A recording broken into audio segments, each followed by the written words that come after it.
6:40, we're going to call the meeting to order. First item on the agenda is the consent agenda. Everybody had a chance to look at the consent agenda?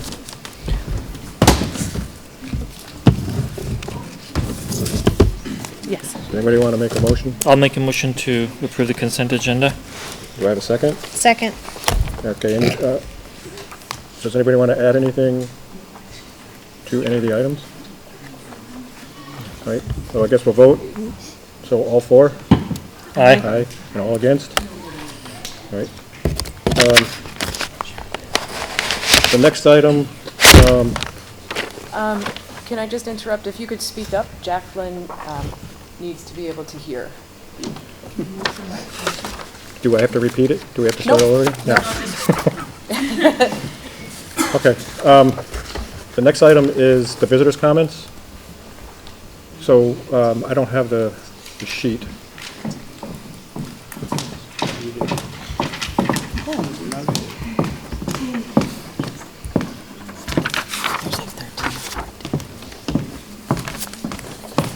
Okay. Did you want to read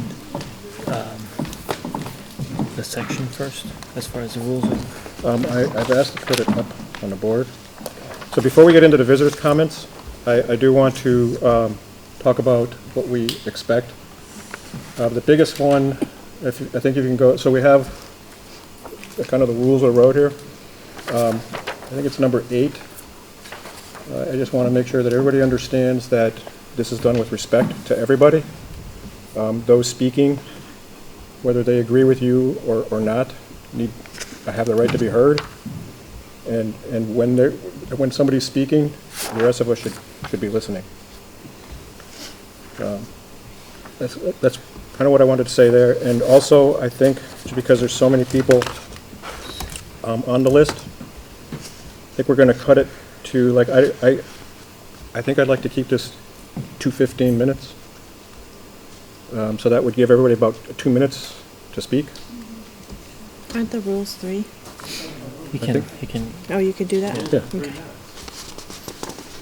It's just it's printed on there. Does anybody have an objection to keeping that to 2 minutes? No. I kind of do. You do? Keep it to 3, and then if we're making circles, you can reduce it at that time if you Okay. want. So I guess we'll stick with 3. So I have a Stephen, I can't read the Slapsky. Slapsky. Yeah, if you can come Can down you to the approach? microphone, just so the camera can hear you too. Yeah, excuse me, but we can't hear you. Sorry about that. I mean, normally you have more mics at each table. Now you've only got 2. Those are my mics, ma'am, those are my mics. Mike, why don't you use this? Yep. Mike? Those mics, yeah, the single, those are our mics for the camera. Is this to magnify, or is this for your purposes? This is for you guys to magnify for the audience. Oh, okay. Those are your mics. All right. There you go. Steve Slavsky, 58 Amherst Street.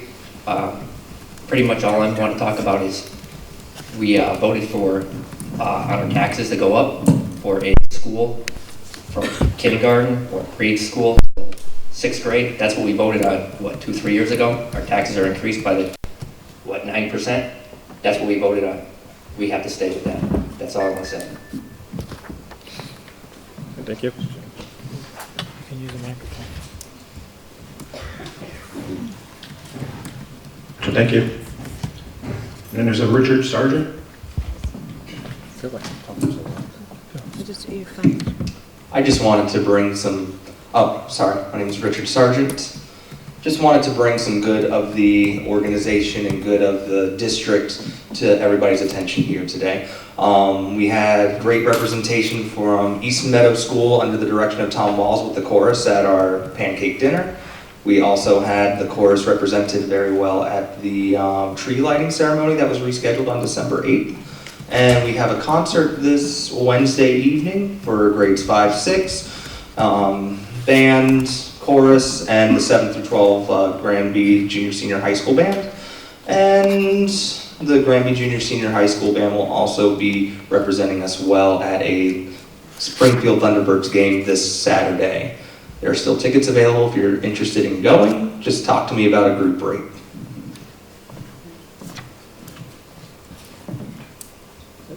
So thank you. I think there's so thank you. Megan Slosik?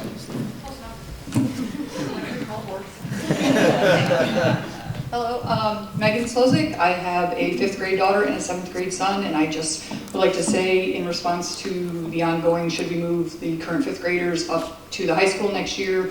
Like most of the people here, I am strongly against it. I have gone through the school system. I know what it's like to be a young person up in the high school and how scary and how difficult it is. I'm also I have a very good knowledge of most of the kids that are currently in 5th grade, and they are not emotionally and socially ready to be up in the high school. And I know, looking at that report that went out and reading through it several times, just first of all, it's disappointing how biased that report seems to come and how it's not taking into consideration the social and emotional welfare of these kids. And it just seems like it's primarily a numbers thing, and I understand that it's a financial decision and a financial situation, but I think we need to step back and take a look at these kids individually and realize that they are going to get swallowed up whole in that high school. And as much as you can say that they're going to separate and there's going to be differences between them and the seniors in that high school, again, I went through that high school. Unless you're going to brick up a certain portion of that building, their kids are going to run together. They're going to run together on the buses, they're going to run together in the sports programs, they're going to run together during the breaks. And the thought of my daughter who's sitting in the back there going up to the high school next year freaks me out like you can't even imagine. And so as a parent, I am begging you to please try and find any other way other than sending those kids up there, because I am terrified for my daughter and her friends. Thank you. Thank you. So thank you. There's a Courtney Moreno. Oh, I second that. Thank you. Okay. And then there's Gabe. So mine sounds a lot like what Megan was saying, but I have to read it just a little Okay, bit. can you get closer to Yeah, sorry. Gabe Pula, 51 West Street, and I too went to school here. I got 2 kids in the school here now. So when I voted for this new East Meadow Middle School just 2 years ago, I voted yes. Good for the town.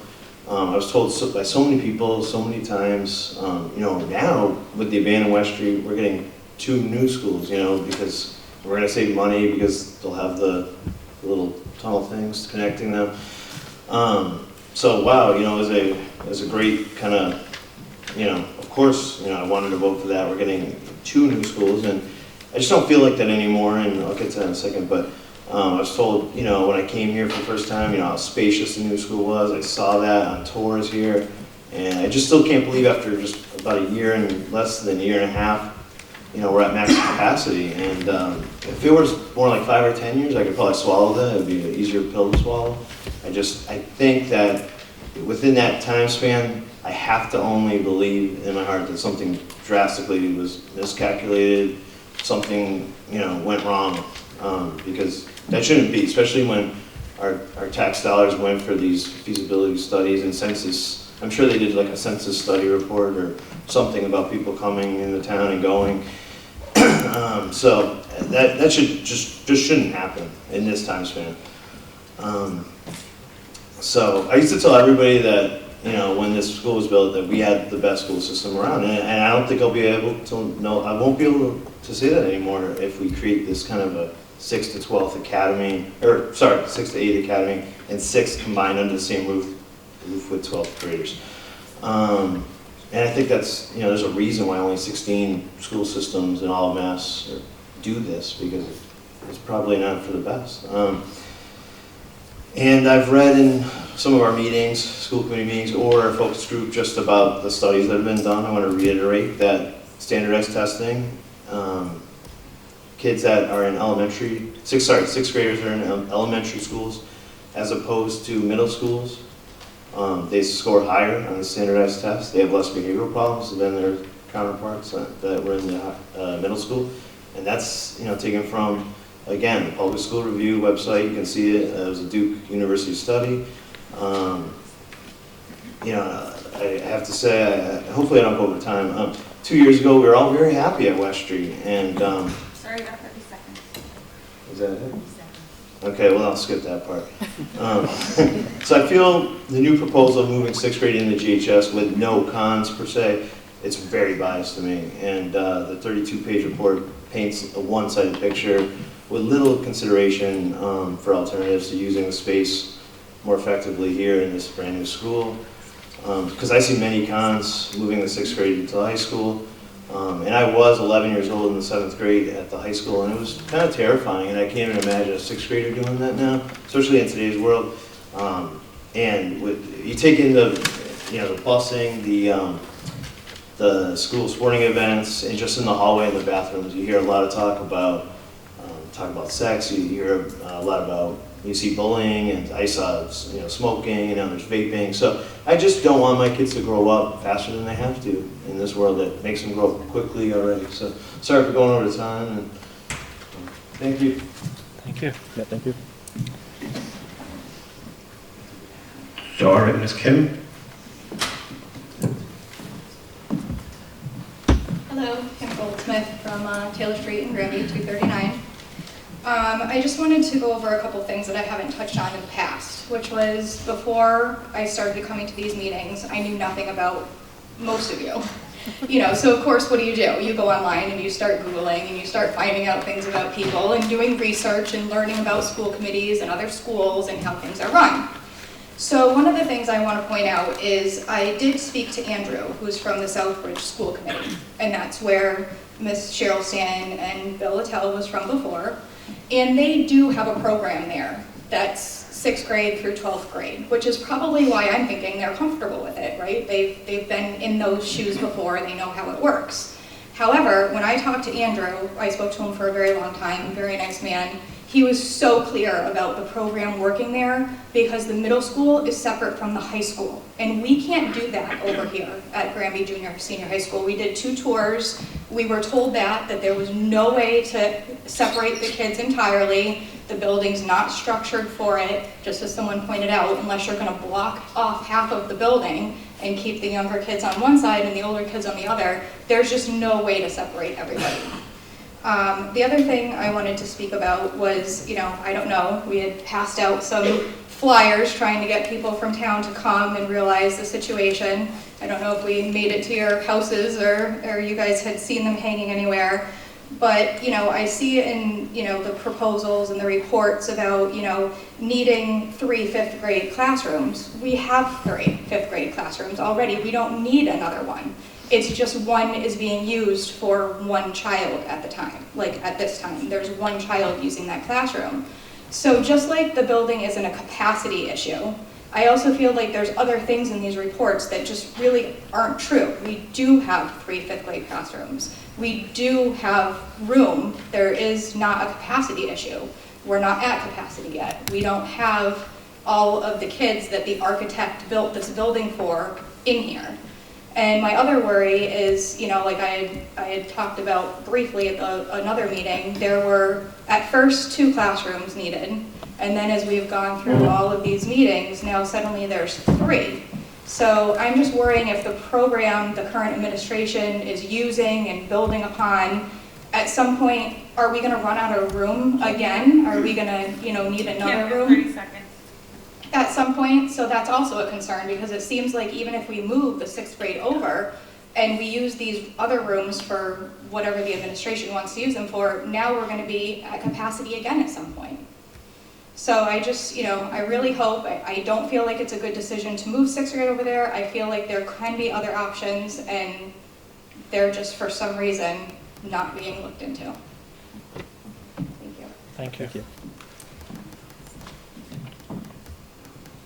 So, I think Audrey?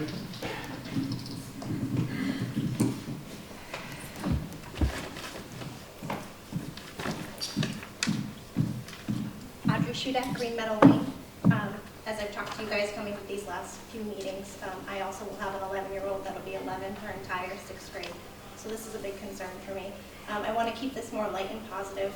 I know we've discussed through these meetings that the school is considering going to a more inclusion model, which might give us the classrooms eventually, and we can push for that as a sooner option. But for me right now, it almost leans towards doing nothing. But I want to keep this more positive and say, I don't envy your jobs right now. Good luck to you all. Please keep in mind all of our thoughts and feelings, and thank you for all that you do. Thank you.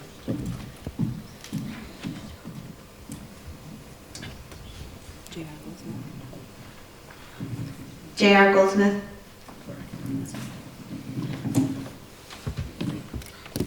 Hi, good evening. J.R. Goldsmith, Taylor Street, Granby.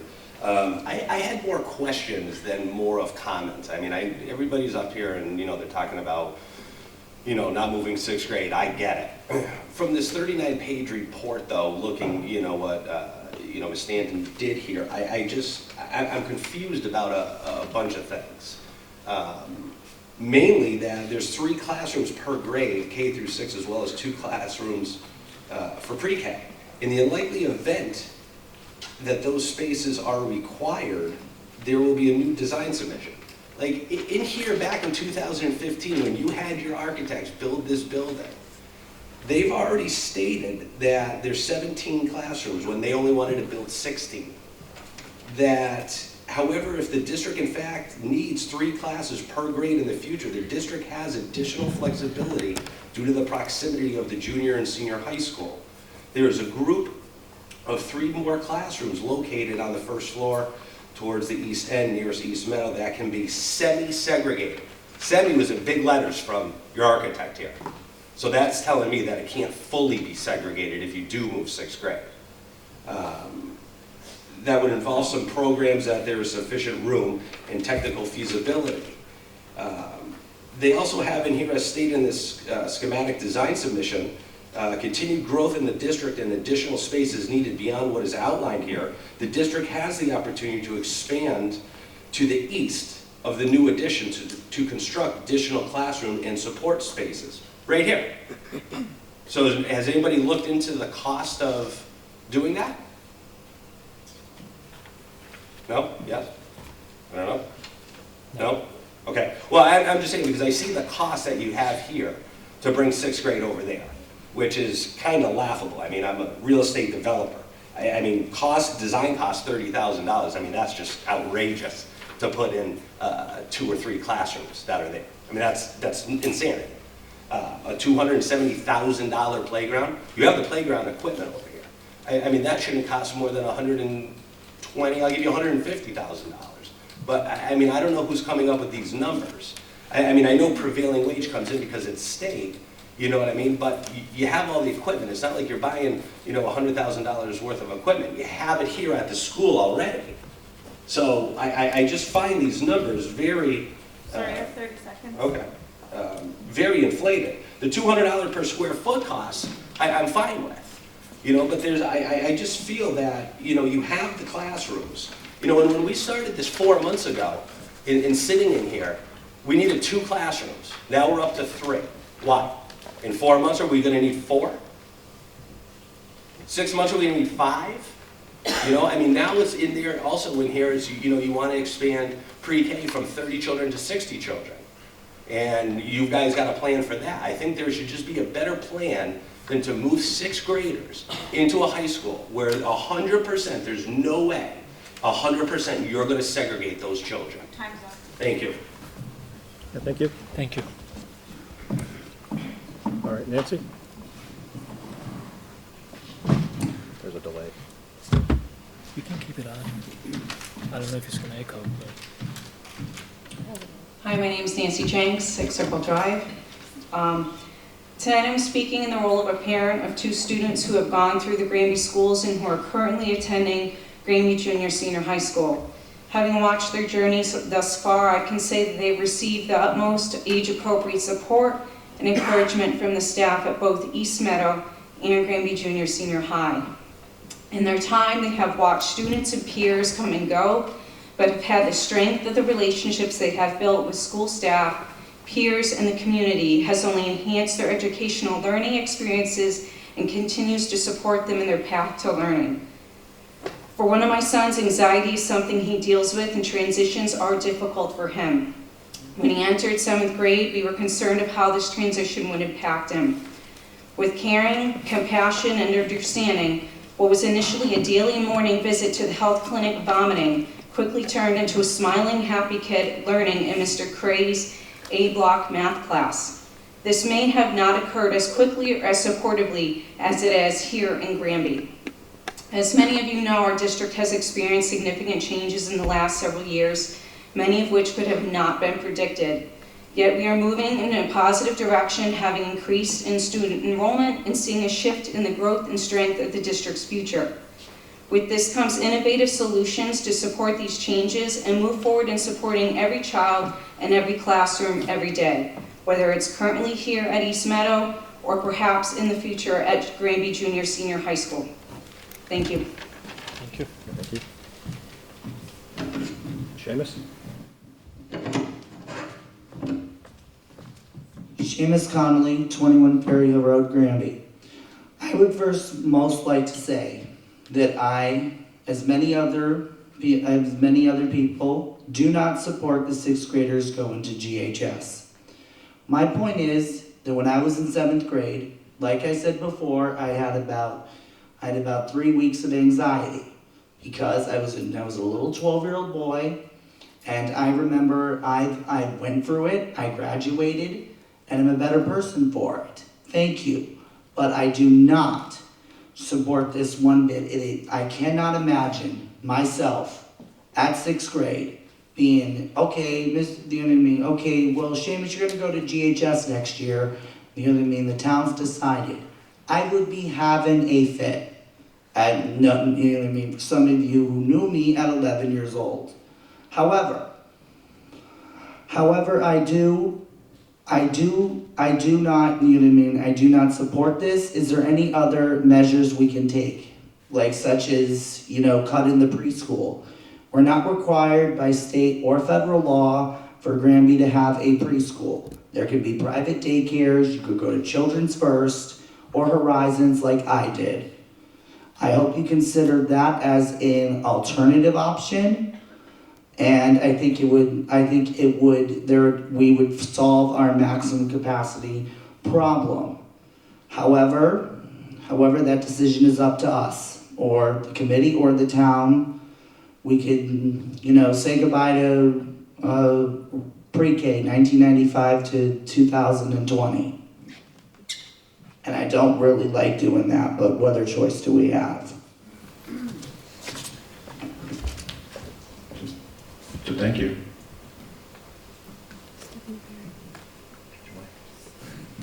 Stephanie Parent. All right, hi. I'm Stephanie Parent, resident of Granby and mother of 2 at East Meadow. Because the visitor comments are in the beginning of the meeting, I'd like to express my concerns with the proposal. I was very discouraged that all options didn't appear to be looked at equally. Some options stressed the pros, some more the cons.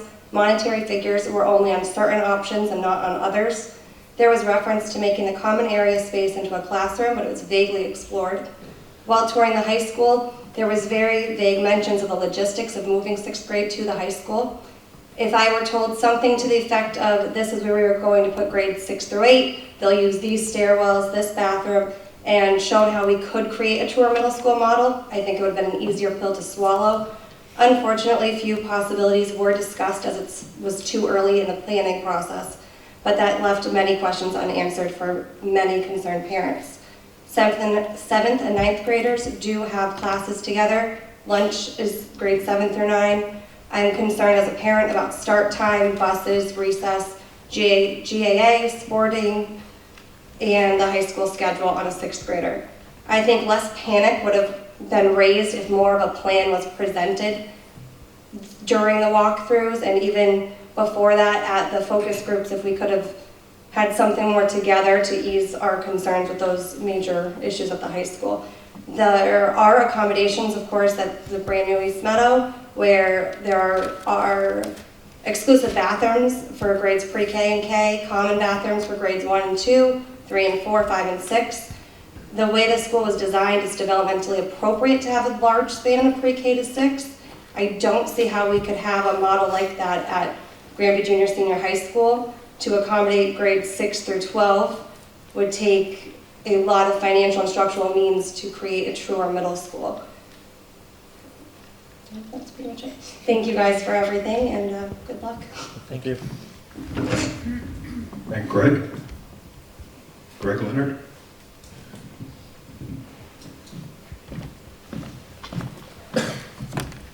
Good evening all, Greg Leonard, 168 Bachelor Street, and just by coincidence, the chair of the Granby Board of Assessors this year. I know you guys are exploring a lot of options. I was just going to come here and observe the quote-unquote joy that you're having in trying to explore options and resolve this stuff.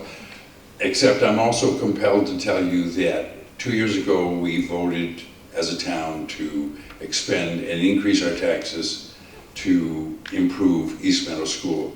And with well over 90% certainty, I can assure you that if you go to the town to ask for any more money within the next 8 years, that will certainly be defeated. That's not good news, that's just a fact. I deal with the taxpayers all the time who are faced with a 9% increase in their tax bill, many of which, quite honestly, can't afford it. Good luck. Thank you. Yeah, thank you. And then Amanda? I'm gonna pass. You're gonna pass? All right. I guess we didn't need to shorten it. We still got it done in the right amount of time. Okay. So thank you, everybody. Can I talk more?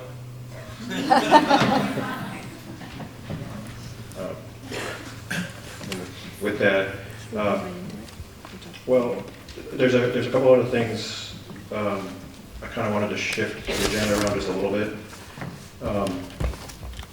There's a basketball field trip is next. I don't know if she's here to talk about it.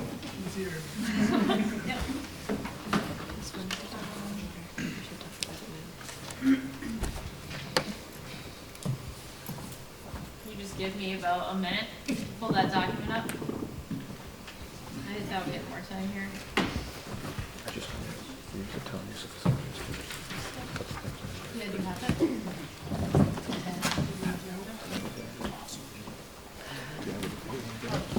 Jack, do you have the first page?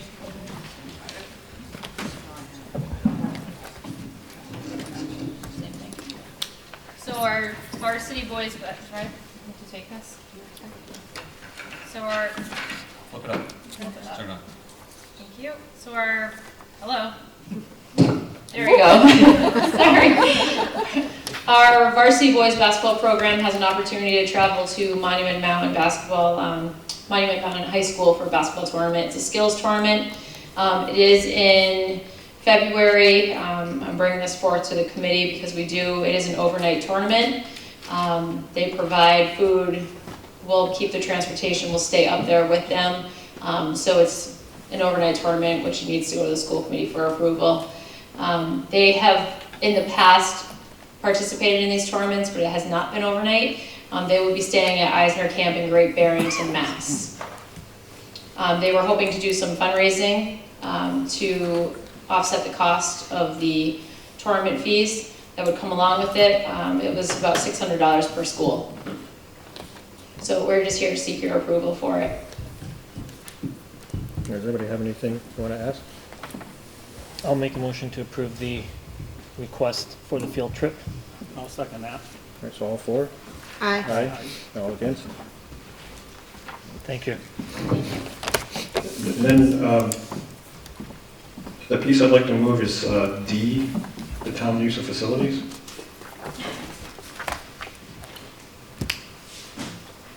I don't know if we're ready to speak about that. Sure. Okay. So there was a request. Sure. Here. So back when the shared facilities position was eliminated between the town and the school department, one of the things that was discussed was the setup and takedown of certain events, town voting, things like that. And so over the summer there were discussions with the town about who would be responsible for setup. And there was some discussion about the town facilities setting up here for events. I'm not exactly sure what happened.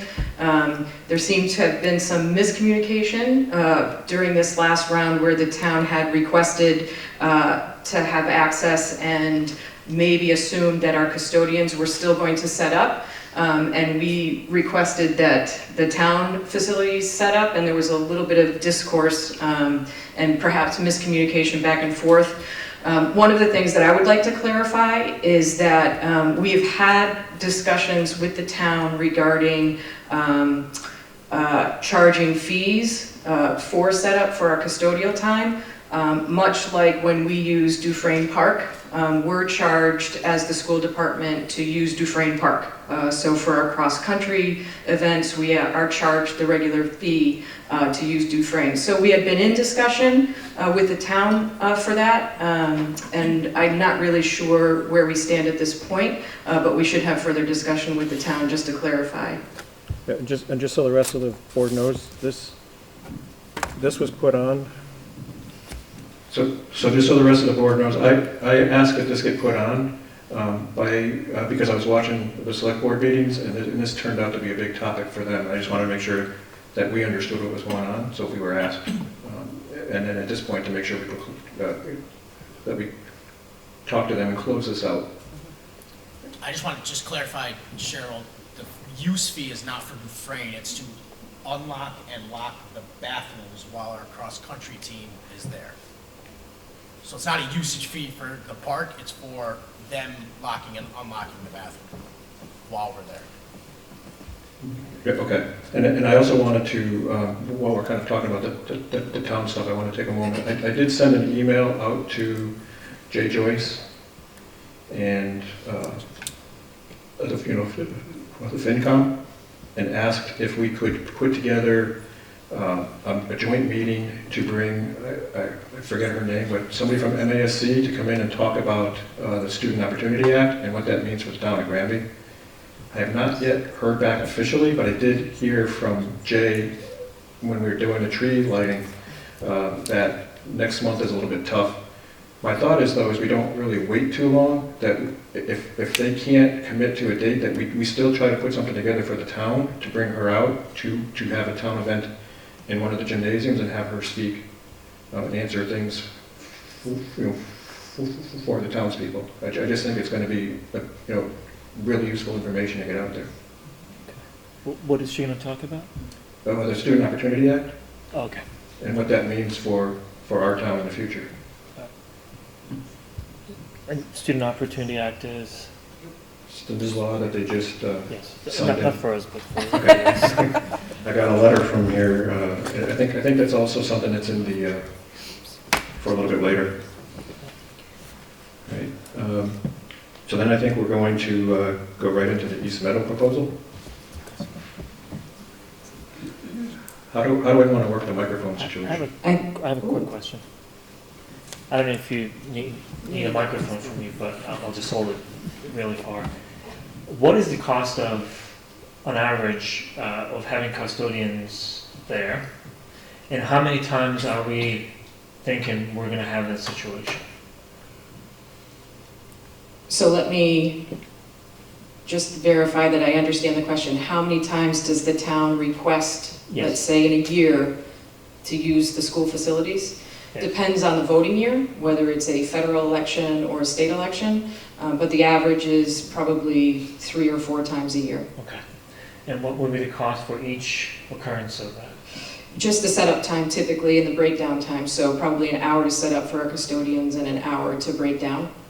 The conversation really started when we asked who was coming and how can we make sure that the building is open for them, and that sort of sparked the conversation of, well, what do you mean you're not setting up for us? And we had kind of thought we had had that conversation already. Okay. I think everybody knows or understands that in our budget there is a section for in-kind. So in our relationship with the town, there's a lot of services that the town provides to us, and that amount, or the whatever the cost of that service would be, is taken out of our budget. So in that regard, this conversation makes sense. But I also want to make sure that we understand, in this town we don't have a lot of people who can do a lot of things. It's true for the town side, it's true for our side. So if there's an opportunity to really collaborate, and if the amount is not really huge, we want to just reconsider and see how we can handle the situation, because the schools are expected to be used for some of the town events. In fact, we encourage that, right? That was one of the attractions of having this building or having our other school building. So I think we should look at this issue, and I don't even think it's an issue, but let's just take a look at it and then see how we can resolve it in a way that doesn't extend this unnecessary tension that seems to be taking place there. So I don't think there was tension, as Cheryl said. There was a little bit of miscommunication, and it came up because now that John Sullivan is the full-time director of maintenance here, in the conversation it came up for town meeting, right? There was a special town meeting a couple months ago, and he said, hey, by the way, I used to set up for this meeting, but as the director of maintenance for the town, okay? So I said, I will reach out to Chris, let's see what we can do. I had the conversation with Chris, and I said, this was what John brought to my attention. We're more than happy to help, but John, in his capacity in the past, was acting as the director on the town side. Again, there was some miscommunication there. It was a good thing that John brought it up. We would have never even probably started this dialogue, but we started it and there was some miscommunication. So we will rectify that going forward. The only reason the charge came up was because I had said to Chris, if their maintenance guy on the town side couldn't do it, we would do it, but we will charge for that time because we can't afford to take a custodian off his normal workday for 2 hours. We'd have to bring somebody in for 2 hours, whatever the case may be. So that's, I think, where the miscommunication came from. But John did it as his role as the facilities guy on the town in the past. So just got confusing, but we will address it going forward. Okay. So I just wanted to make sure we talked about it so that the next time it was needed, we didn't have this back and forth. Thank you. And if I could just speak for a moment about the Student Opportunity Act. It's very important that the community understands that the Student Opportunity Act was passed. It was passed by the governor as well. But it does have significant impact in particularly small districts like Granby and small municipal communities in Western Mass, because the burden is shifted from Chapter 70 to the local.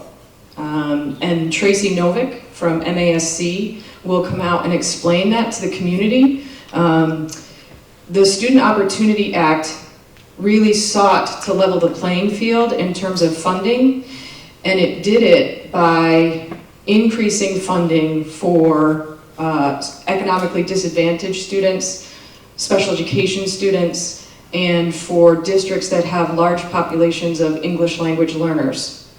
And so when you look at communities like Granby and small communities in Western Mass that do not have large subgroup populations of English language learners, special education, or economically disadvantaged, we do not get the Chapter 70 increases that you would see in districts like Holyoke, Springfield, and the acknowledgement that students with those demographics are challenging to educate and are more expensive to educate. So I think that when we bring Tracy Novick out, it's very, very important that everybody comes to that meeting to understand what that funding ramification is, because the conversation's not over. It is going to take our collective voice at Senator Lesser and at our representatives' offices to go back to Boston and advocate for things like rural school aid, which Granby may or may not, depending on the tier that they design, rural school aid, small school district aid, because those are the kinds of things that need to get built into the Chapter 70 formula so that the burden of the cost does not shift to municipalities. I hope I'm clear, because it's complicated, so Tracy can come out and explain it. And to Mike's point, I think it's important that even if we can't get a joint meeting, that the town comes out to understand what this means for Granby moving forward. Oh, and I have the mic. Look at me. So are we saying that not only a joint meeting, but we're going to call a public meeting? Yes. Okay. Yeah, I would anticipate, it would be nice to do a one and done, so to have a joint meeting with the public. It really is an opportunity to understand how school districts are funded, but also now the shift that is going to happen in districts, particularly small, rural, and regional districts. And so I thought it was really important to get as many people involved to hear it firsthand as we possibly could. And this can probably be handled by our community outreach subcommittee. Done. Thanks, Mike.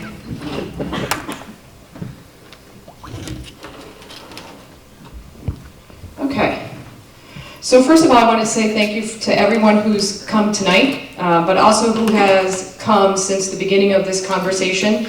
It clearly is not an easy conversation to have. I don't think anyone could have expected the kind of increased enrollment that we've seen this year, and certainly the projections that the school were built upon were not accurate at the time. Granby is bucking the trend in terms of enrollment and in terms of people moving into town, and that is having an impact in the schools. I wanted to say thank you very much to my leadership team. They have kept me sort of on the straight and narrow. We have been talking about this for a long time. I don't want anyone to think that we have only started this conversation over the summer. We look at enrollment and facilities every minute of every day. We are constantly looking at enrollment. We are constantly looking at programming. We are constantly looking at facilities to understand what is the best way we can educate students in the Granby Public Schools. So this conversation has been ongoing, and I did just want to take this opportunity to say thank you to the team for all of their thinking and all of their collaboration. Nobody came to the table with one solution. We talked about all of these in depth, and so we're going to go through some of them right now. So I just want to read a little bit. The report in full is on the website, and it is also in the school committee agenda. So this is the introduction, and I will just read it for the record. The Granby Public Schools has experienced increased enrollment for the first time since 2010.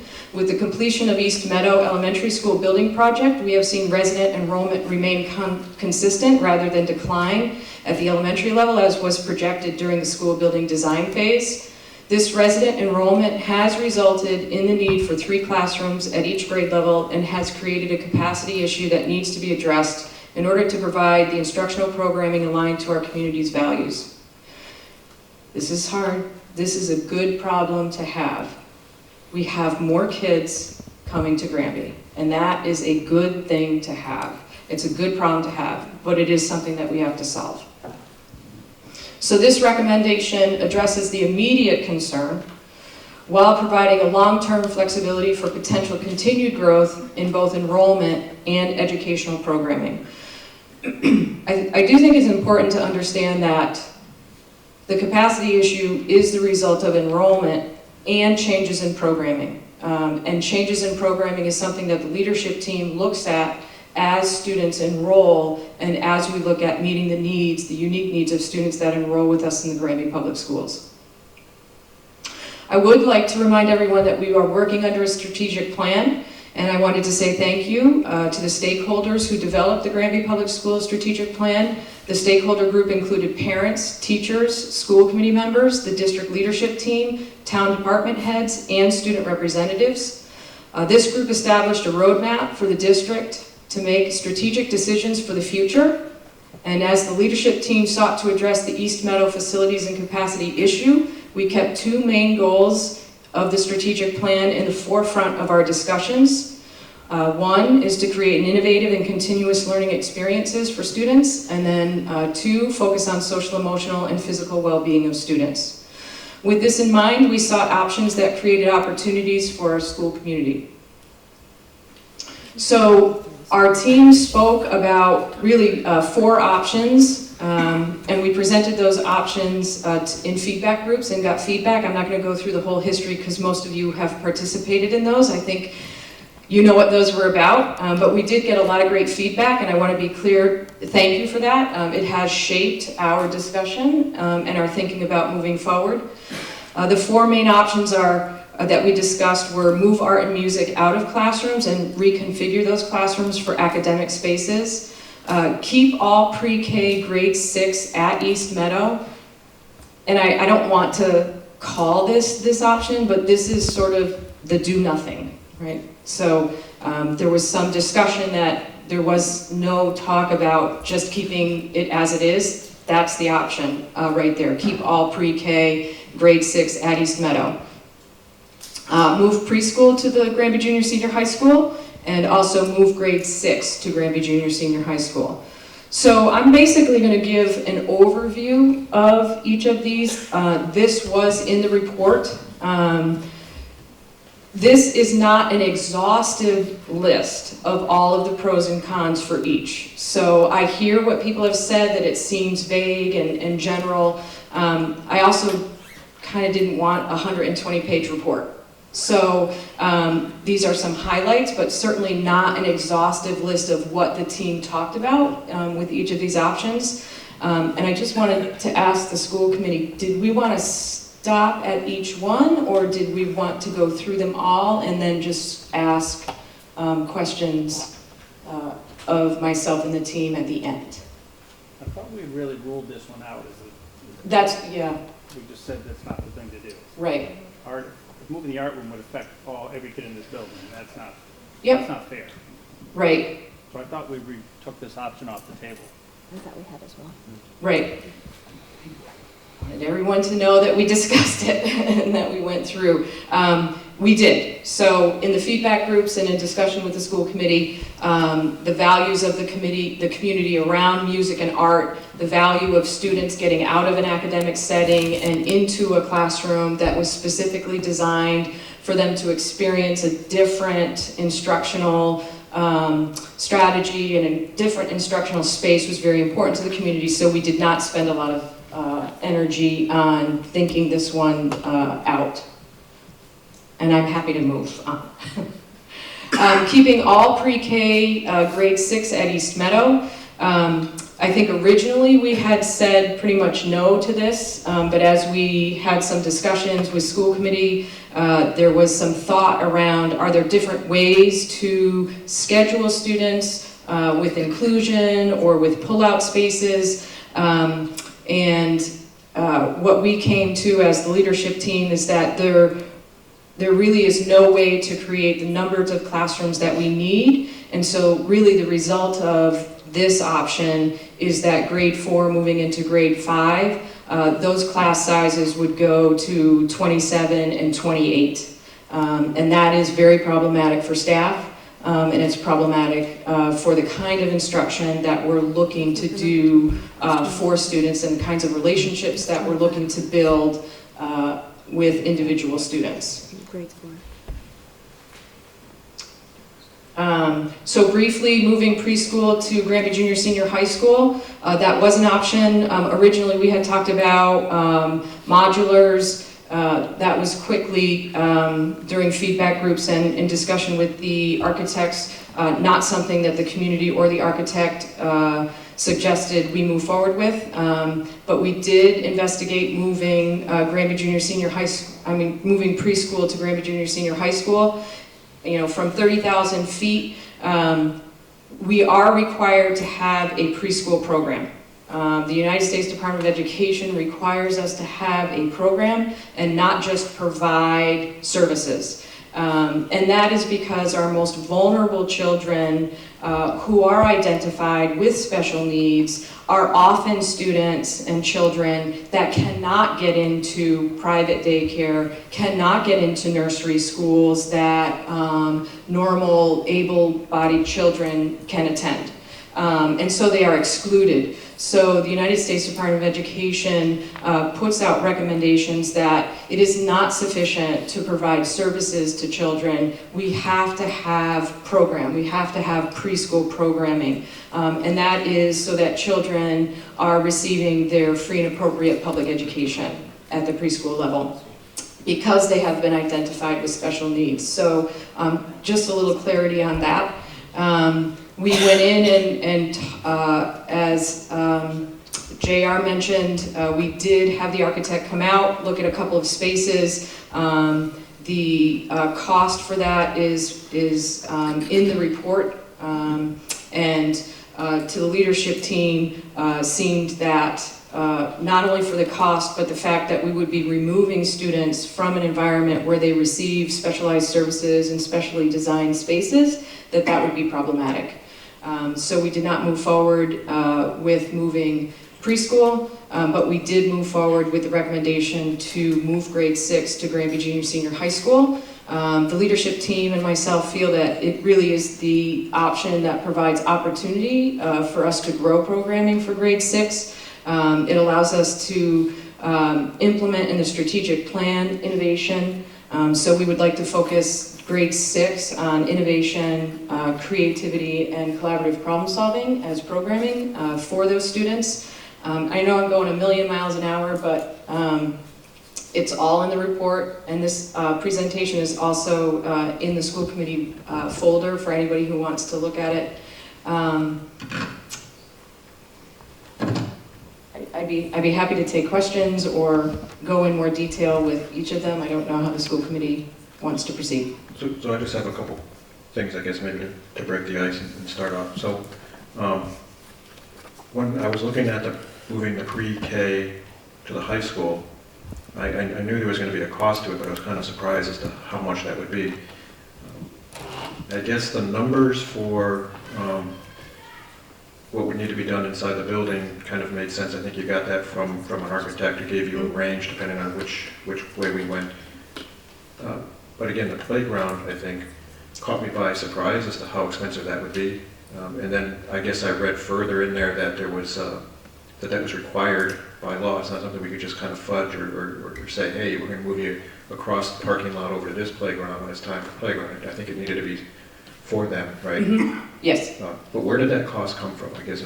So that was in the report from the architect, and it was a 2016 playground that was built in Amherst.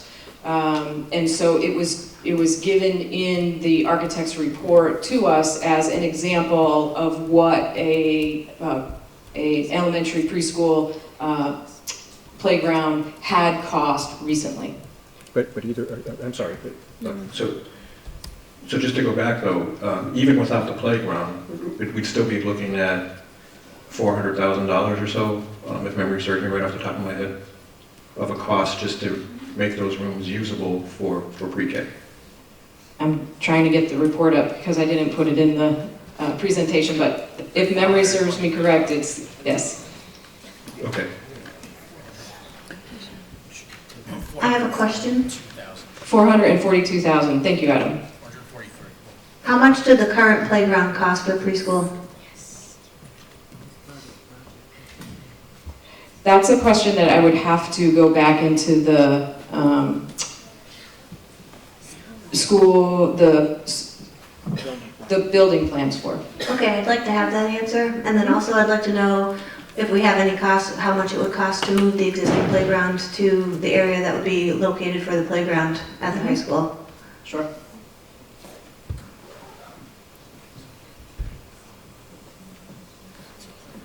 I have lots of other questions. Do we want to start them now or do we want to wait? I guess we can start. So just so we're clear, the preschool playground is shared. It's a preschool, kindergarten, first grade playground, so it's a primary playground, so the equipment will stay. And so what we were talking about is you'd have to build an entire playground. Just so we're clear. So why is it fenced off then? Sorry? Part of the playground is fenced off. I was always under the impression that fenced off area was the preschool only area. So, I don't know if you can hear me without the mic. The fenced-in area is a fenced-in area for preschool? So the preschool has a self-contained area over there, but they also utilize that other area as well, where the slide is and the spiral paths, and that is all part of preschool. The designated preschool smaller playground is more of a ADA compliant playground as well. There's a swing set in there that's approved for the American with Disabilities Act, and there's a handicap swing in there, and there's all sorts of other equipment as part of that. So it's kind of a dual playground. So is the playground cost of $270,000? I mean, like, really, I understand we're sort of beating a dead horse. Like, I get it, but these are questions that people have approached me with, so I'm going to ask them because I feel like it's my due diligence sitting here as a mom and also as a school committee member. So, with that said, would the cost of $270,000 be comparable to what is a joint playground for pre-K, kindergarten, first grade, or would it be as $270 the one that's in Amherst only for preschoolers? Like, I know Children First has a preschool area playground that's much smaller than what we have here, but I'm sure it had to meet the requirements. I could verify, my husband's on the board, I can call him. But I don't think that costs $270,000, so I want to know, I would like to compare apples to apples, like what would the $270,000 playground look like? And, you know, just, I feel like if we're gonna go into this, I would like all the I's dotted and T's crossed. So that to me was startling, the $270,000.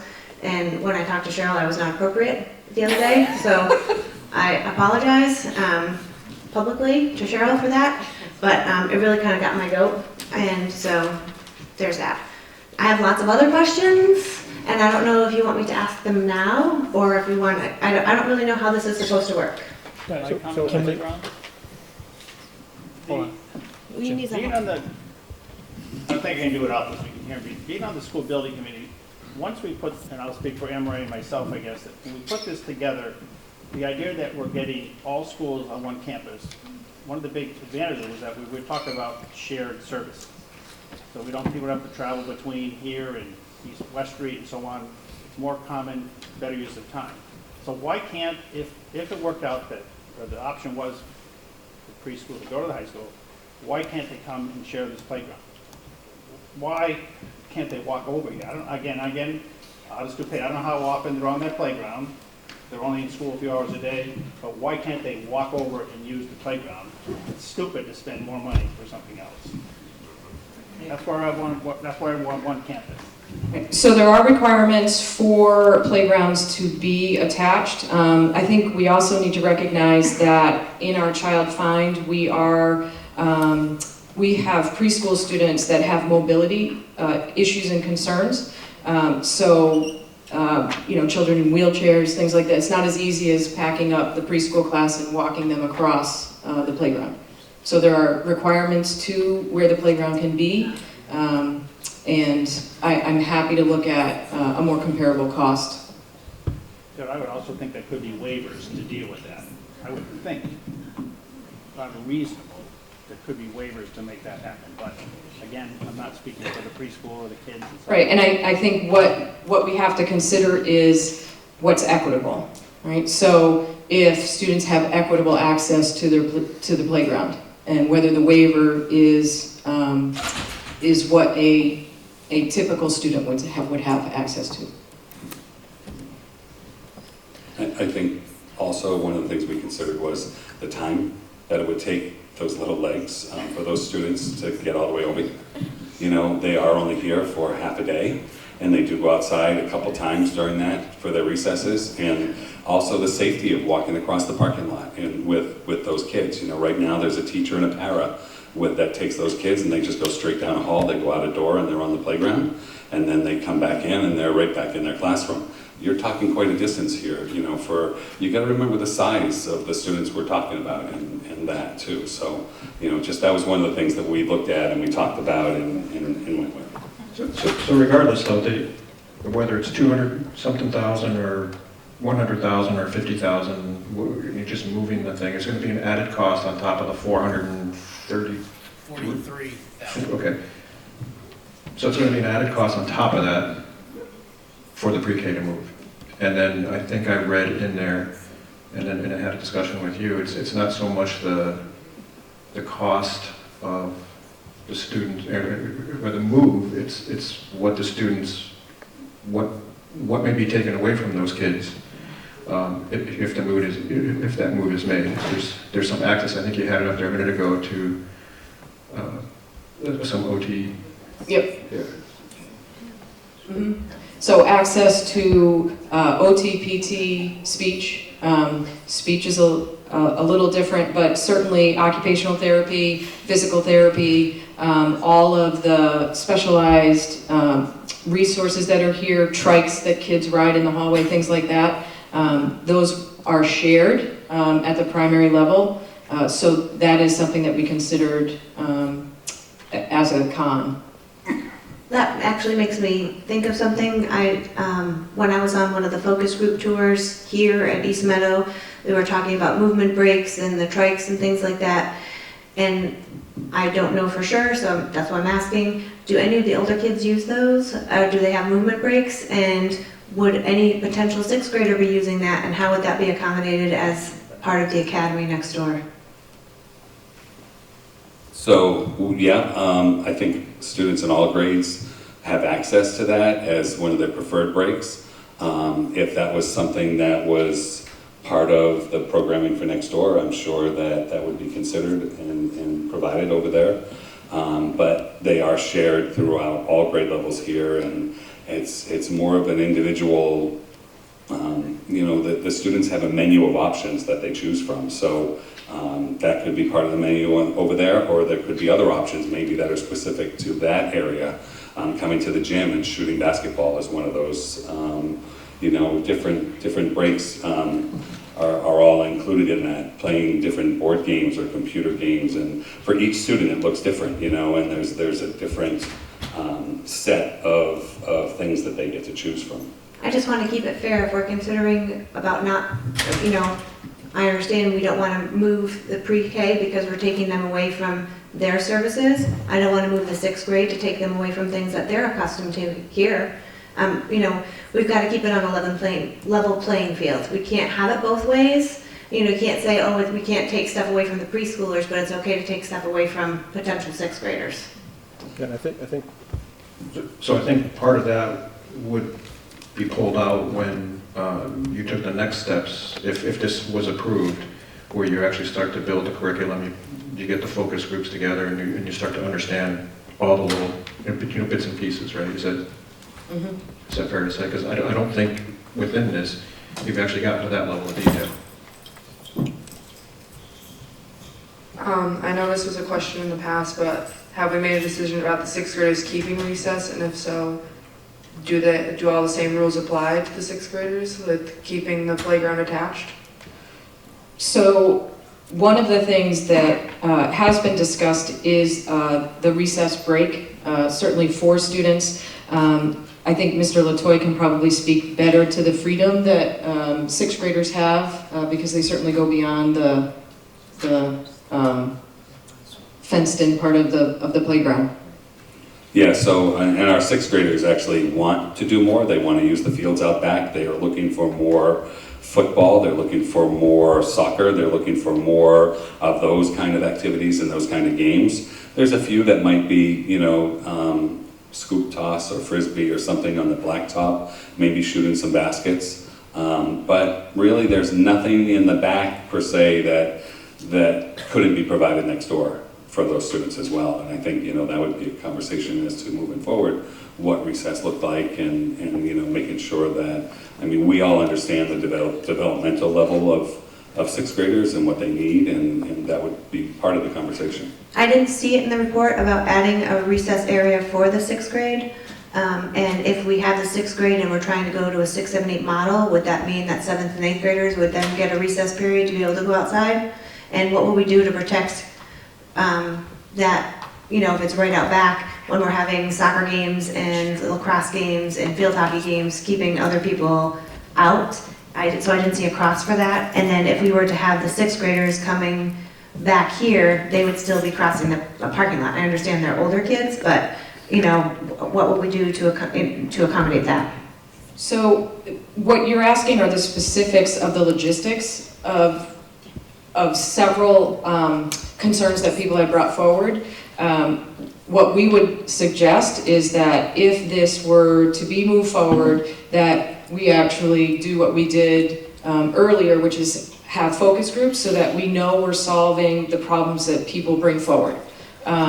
So having focus groups with staff, students, parents, community members, GAA, Boy Scouts, Girl Scouts, so we can get feedback and then answer those logistic questions so that we know exactly what the problems are, so that we're answering the right questions. So we did not design every aspect of a schedule or recess because we were still here working with the committee around all of the options. I completely understand that, but part of the decision-making process, for me at least, sitting on the committee, is to understand how the logistics will work. It's very easy to say, let's move the 6th grades and then fill in the pieces later, but for me to be able to vote and make a decision and be able to look at people and my peers and my friends and people that I see daily in the community, I need to know what those pieces are. It's very difficult to make a sweeping vote when I don't know what all the pieces are going to look like. And I'm not trying to be disrespectful, I'm not trying to be rude, it just, to me, this is the logistics are a big part of that, and that's what I do every day, is I work with logistics, I do the planning, I do the organizing, and so it's very difficult for me to sit here and say, let's do it, and then we're gonna fill in, and then we might come across something like, oh shoot, if we had thought about that, maybe we would have looked at something different. And that's how I feel, that's why I said, I feel like the report is biased, because we're not really exploring all of the different avenues of some of this stuff. I just have a slightly different question, because now I think I'm kind of confused. 'Cause the way I read the report, it wasn't so much that you were going to move 6th grade over to the high school and create a middle school. Right. It was you were going to move 6th grade over to the high school, and they would still be separate from the other grades and create a 6th grade, I forget the word you used, but they weren't going to be in middle school. Correct. And then I've heard a few references from the comments, and then just recently that led me to believe we were creating a middle school, which I did not see. So I just want that for confirmation. We're not creating a middle school, we're just basically theoretically moving 6th grade across the parking lot and continuing to teach them, I guess, as a 6th grade, but in a different specialized way, taking advantage of some of the opportunities that present themselves when they're in that building. Correct. So I don't think I can explain it any better than you just did. What we're looking at trying to accomplish is the best of both worlds. Middle schools are typically designed when there are large numbers of middle school students, and they are designed to make students feel like they are part of a very small group. Well, Granby is already a small group, so 6th grade going over is a small group. We do not have to restructure 6 through 12 as a 6-8 middle school, because they are already small grade levels. And so when you talk to kids, they connect well with their teachers. The teachers are teaming. They're designing instruction together, but they don't need to do all of the things that someone would think is a true middle school model. So we are talking about creating a 6th grade academy that allows for the instruction and the social emotional needs to be met, to allow teachers to design and develop curriculum in 6 through 8, but also that students do benefit from some of the extracurricular activities that we can develop in 6 through 8. But they would academically be separate. And again, some of the things I've heard is that this feels like a moving target. It feels like you're changing. I want to go back to the strategic plan. The strategic plan is very specific about the district receiving feedback and then acting on that feedback. So when we heard from focus groups that there was a real desire for 6th grade to be maintained as a separate space, then the leadership team went back and said, asked the question, do we have to be a middle school? Does it have to be a 6-8? And we came up with the answer that no, because we don't have to address the problems that middle schools address. We're already small, we already have real strong relationships between teachers and kids, and so we can do something different. And so that's why we're presenting grade 6 academies separate from the 6-8 middle school idea. Which is what I read, and I thought I started to understand what you were saying, because I work with the Cub Scouts. I don't know if people are really aware of that. And I have 3, sometimes 4 kids in my den. I'm not a teacher by trade, and I honestly feel overwhelmed most nights by the end of the meeting about how these kids are running around. But one of the things I've learned is that, the teaching. I teach out in the middle of the woods. I teach standing by a frozen lake. I teach at a picnic table at Dufresne Park. It doesn't really matter where I am. It's the connection I'm attempting to make with the kids. And that's kind of what I was reading through your report. I have questions and comments, but I'm not going to go there first. What is the purpose of our conversation tonight? What are we trying to get out of this? Because let me just clarify. Because next week we have another meeting. Initially it was intended to be a vote meeting. Are we basically wrapping everything up tonight and go to that meeting with whatever comes out of tonight? Or is there some other conversation to be had next week as well? I don't want to really cross boundaries if we were to remain within a certain conversation tonight and continue it next week. But if we can just put everything on the table tonight and whatever the motion comes out of tonight, if that's the intent, I would like to understand it so I can ask my questions that way. So I think, and I'm sorry, I wanted to say this earlier, but I didn't want to dissuade people from asking 1,000 different things that they really needed to know. But from what I understand, we have a recommendation, and that's what the vote is going to be on. So it's well, that's what we have right now. Now we have to decide how we want to pursue that. So my understanding is whatever is going to be voted on is the motion that the school committee decides will be the motion. A recommendation is simply a proposal, a recommendation based on the research and best judgment of our school administration. It doesn't mean that we have to make that the motion and vote on that. We can actually have a completely separate motion and vote on that, or vote on doing nothing. So all of those options are still available to us as a school committee. That's my understanding. Okay. So then I don't know how to answer your question. Okay. It was my intent to keep the schedule as we had originally agreed, to vote next week after hearing the proposal tonight. Okay. So let me just say whatever I wanted to say. So, it's a surprise. Yes. So there's a lot of information in those 30-some pages. I know a lot of work went into it. I first want to clarify this. This is not a problem that this school administration created.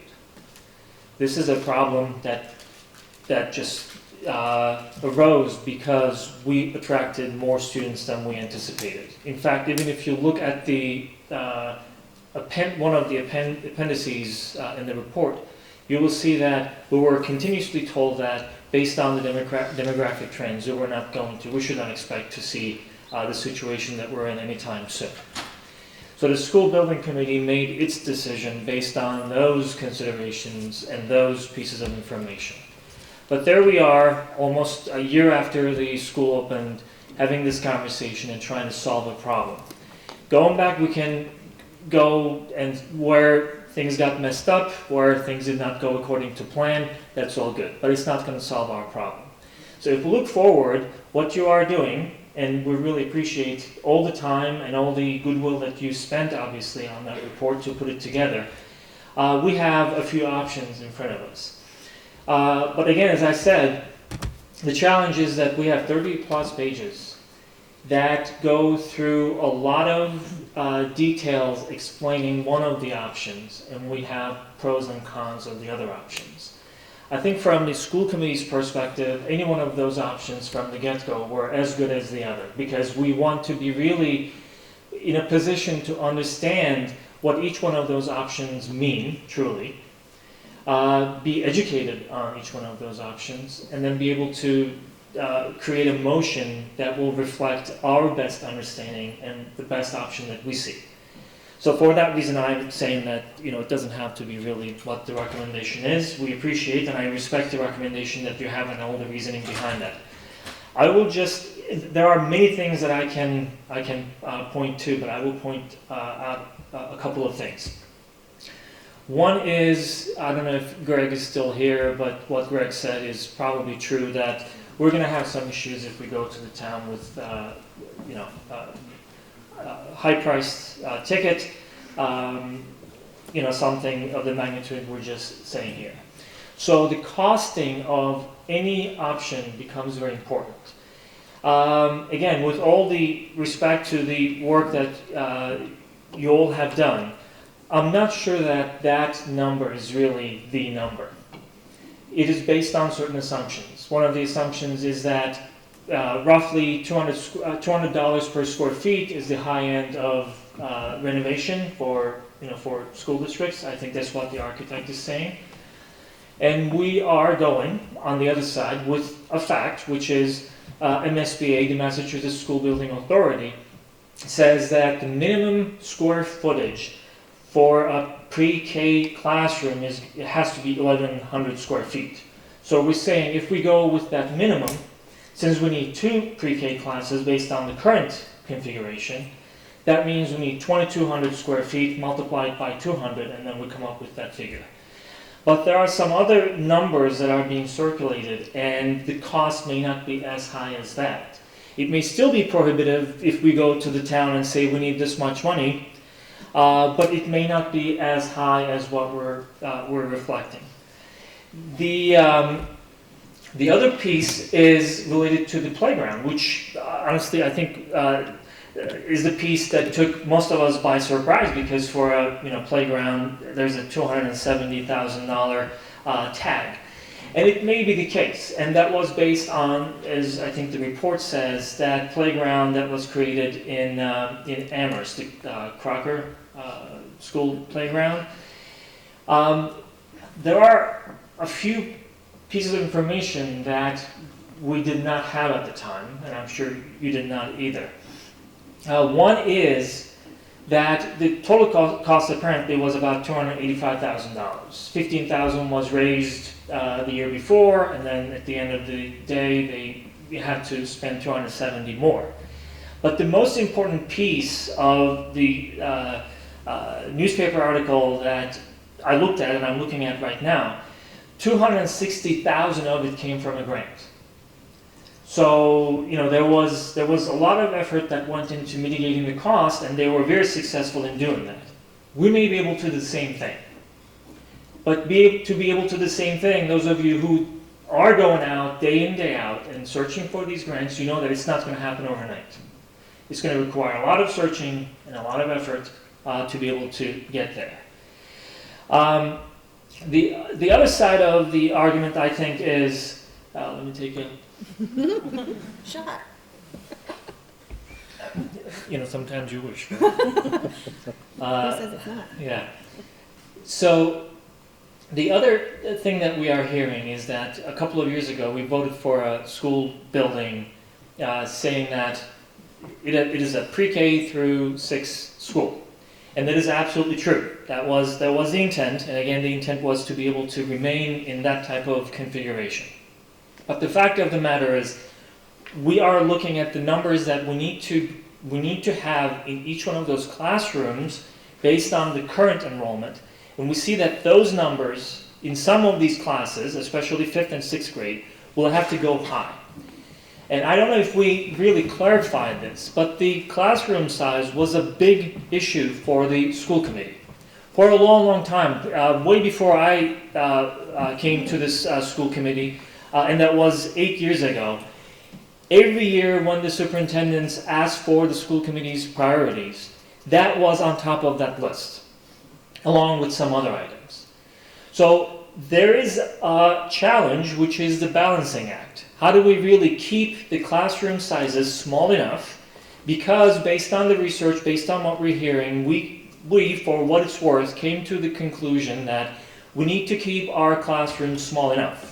Not only that, we had a lot of input from the public, from the community, that said that was a big factor for them to keep their students. Even at the time, a lot of students were leaving and going to other school districts. They thought one of the benefits of being in Granby was that we had small classroom sizes. When I'm looking at the December 2007 DESE report on classroom sizes, where they analyze what, on average, Massachusetts school districts are doing,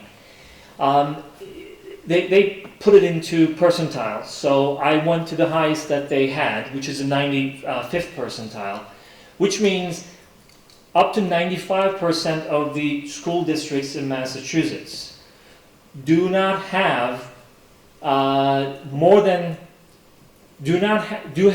me put it the other way because it's a decimal, do have less than 25 students in each of the classrooms all the way through grade 6. That's what the report is saying. So we are at that, or we are going there. So I think the consideration for us is to look to see when we're going to get there. When we're going to be getting to a number that is going to be really considered challenging. And the first year, immediate year, next year, may be already the beginning of that challenge. But what I'm looking at is, do we have an opportunity to really have a broader conversation around this issue so that we can have some of the specifics that we did not get a chance to discuss? The reason why I asked you whether or not we were going to come up with a suggestion tonight and next week is the vote, I don't feel as though I am prepared to vote for anything next week. I don't feel that, and you all know me, I always ask for the facts. I want to be as educated as possible before I vote for any of these options, and I'm pretty sure that every member on the school committee feels that way. I don't know that I have the information that will allow me to be able to vote with confidence next week. Also, I'm looking at all these other factors. One of them was what I mentioned. There are grants available. There are other ways of looking at these. There are potential pros and cons that we may not have considered. One of the speakers, the visitors, mentioned issues related to our music program potentially, some other programs that we have, whether or not kids, when they go to the high school building, they're going to be able to immediately contribute and participate in the activities over there, or they're going to have to really come back and do certain things. There are some concerns about whether or not some of the students, we know by research that some students are ready and they say we want to go and we want to be with the older kids. But we also, I think, need to understand whether or not that applies to all the students. Whether or not all the students will feel as comfortable being in an environment where, even if just 1 year, sometimes it makes a lot of difference, whether or not they're going to be comfortable. And at the end of the day, we may decide that that's the case. I will not exclude the possibility of me eventually voting for something similar to, the 6th grade having a home in the other building. When you look at it, we know for a fact that we have classroom capacity next door. It doesn't make sense to me to continue to squeeze students if we're going to have some of the numbers that are upcoming in the future, to squeeze them in classrooms when we have so much capacity next door. I understand that. But I think, as you mentioned, our primary concern as a school committee and a school district is the well-being of the students. And for that reason, I personally would love to understand what this really means for those students who may move to the other building, whether it's the 6th grade or pre-K. And I'm not sure that I have all the information that will make me confident enough to vote for that. The one last thing that I want to mention is, related to the configuration that we're talking about. And I have to tell you that I like that you always bring up the strategic plan, and absolutely we have that item about innovation, thinking creatively, thinking outside the box, and all that. But I have to tell you that I am still confused about the configuration. So at first I thought we were going to have a 6-8 middle school. That's why I asked you whether or not that required us to file with the state to say that we have a middle school and with some separation. Then I came to the point where I thought, oh, okay, so there is no middle school, I guess, so it's 6-12 school. And you told me that that wasn't the case. We have a building that is 6-12, but it's not necessarily a 6-12 school. I'm not even sure if we have to really let Desi know that 6-12 is happening because now it's a different configuration. Now we have the 6th grade academy. As a creative and innovative idea, I don't mind it, and I may even end up liking it a lot, but it's not something that is really so prevalent that I can find any information, especially in the state of Massachusetts. So it's going to require a lot of education on my part, I don't know the rest of the committee, to understand what that 6th grade academy truly means. There's curriculum work that goes into it. There is really aligning curriculum across now a middle school view, high school view, and elementary view. There's a lot of planning around the activities, athletic activities. We don't know if 6th graders, if you go up there, they're going to be able to participate in some of the JV activities, or they're going to still continue to do some GA type of activities. I'm not sure about every single one of those, and they may have been mentioned here, but again, there's a lot in there, and having read it and having reached out to Cheryl, who nicely gave me a lot of great answers, I am at a point where I don't know that next week I can vote definitively for any option. And I'm wondering, and I'm going to turn it to you after this, I'm wondering whether or not we potentially are going a little too fast, and whether or not we should consider if we need to take maybe a little more time to come to that vote. It may be in the next few months, or it may be, whatever that timeline may be, but really to get to a point where we all feel comfortable, including all of you, because I can imagine that you all want the school committee to support your desire and your vision of this different configuration in Granby schools. So. Okay, I was just trying to stay true to the timeline that we had set for ourselves. I don't also feel like I want to rush through all of this myself. I guess what I kind of start to need, or as a group we start to need to understand, is what more do we need for information to get to that point where we feel like we can make a decision? And maybe starting to get that over to Cheryl. I know in the past we've talked about it, we've asked her to get some stuff, and this has been going on for a couple of months now, and in some discussions it feels like they're waiting for us to make a decision before they make their next move, and maybe that's the piece that needs to happen. Is it we ask the team to come up with the next steps to the 6th grade piece so that we have that very visual and understood before we take a vote? I think that's one of the things that you had mentioned that you needed to see.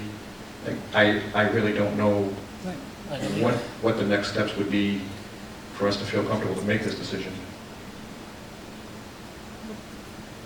That's exactly the point I was trying to make, is that we're being tasked with a monumental decision. It feels monumental to me. Maybe that's an exaggeration or hyperbole, but that's how it feels to me. So this huge decision that I feel like we need to have a lot more of the puzzle filled in, because there are those lingering questions that are out there. People want to know if they have to send their potential 6th grader, future 6th grader, over what the curriculum is going to look like. How is it going to work? We just hired Mr. Taylor as a new, what the heck is it, dean, and that's supposed to be helping. So they're just getting used to him. Will he be part of both and helping with the 6th grade academy? Mr. Sullivan and Ms. Jordan are pretty busy with the high school, so now we're adding another grade level to them. Does that mean we have another position that we need to hire to help to have like a pseudo principal for the 6th grade academy? Because Mr. Latoy is busy here, which is why we hired Mr. Taylor, but now we've essentially created like almost 3 schools. We've got the high school, 7 through 12, or junior senior high school to be correct, with 7 through 12. And we've got pre-K through potentially 5, and then the 6th grade as an outlier. What does that look like administration-wise? What do we need to hire another position? What does that look like budget-wise for us? What are the impacts for that? How do sports look? How does morning band and morning chorus look? Mr. Sargent does the morning band here for a pre-K, I'm sorry, I think it's 3rd grade. Sorry. Jumping the gun, jumping the shark. I think is it 4th grade to 6th grade? But I don't know that there's a beginning type band available at the high school. So now you have a stopgap with the 6th graders, because the morning band here is when they would be potentially taking classes there. Their class day would start there. Those are the types of questions that are lingering, where I understand they're logistical, but that's where we need to have the fill-in, because I cannot say that I'm going to be comfortable with doing that until I know what the potential day is going to look like. Their class periods right now in 6th grade are not the same class period of 46 minutes or whatever it is, so they're going to constantly having a bell ring every 46 minutes, but they're not going to necessarily be transitioning then. Their curriculum is based differently, or at least it is now, so what is it going to look like? Those are the things, those are my concerns. As a mom, those are my worries. And maybe I'm ridiculous for having those worries, so be it. But I cannot vote on something like this until I have it, and I've been saying that right along. I've been asking for questions. If you go back and watch the miles and miles of footage, I'm asking the same thing over and over, and I'm not getting those answers.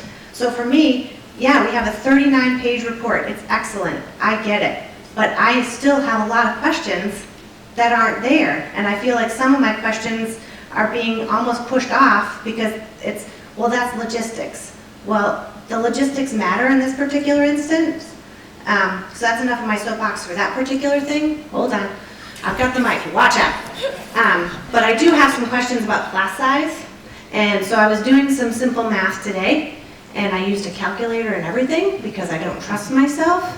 But what I'm seeing is, we just talked about this as 25 is 95% of the districts. Is that what you said? Less than 25. Less than 25. So, for Also averaging, by the way. Okay, so it's an average. So here we are with the resident enrollment, or with the class grades that we have here. I'm feeling like, oh, she's got it? In most cases, how is that? Can you make it bigger? So I feel like if we look at this, we might be, in some cases, over that 25, but is it, I don't understand how detrimental that is to be able to have 28 kids in a class for a year, because when they're going over to the high school, they're up to 31 or 32 in a class, right? It depends on which class they're taking. Not every class is 30, 31. Okay. So right here, the rules would be this first grade. It's the average about 28. Okay, so the average is about 28 per class if we did two classes for potential grades, right? I can't even trust my damn simple math because I forgot to add the non-residents.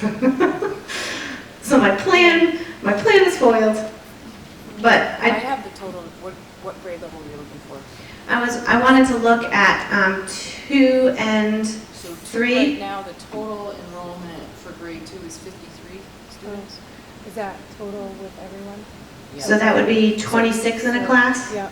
And then, so grade 3 would be 51? Yep, 25. So 125 and 126? Yep. And then what about grade 2? We did that. It's 26. What about grade 4? Grade 4 is 54? 27. So if we did that, for 1 year, right? They would be just over the average? That they would have over 25 students. So based on 55, they would have 27 and 28. Okay, and so my question is, neighboring towns, what is the average class size elementary-wise in Belchertown and in South Hadley? Do we know? I did 2 years ago, I don't today.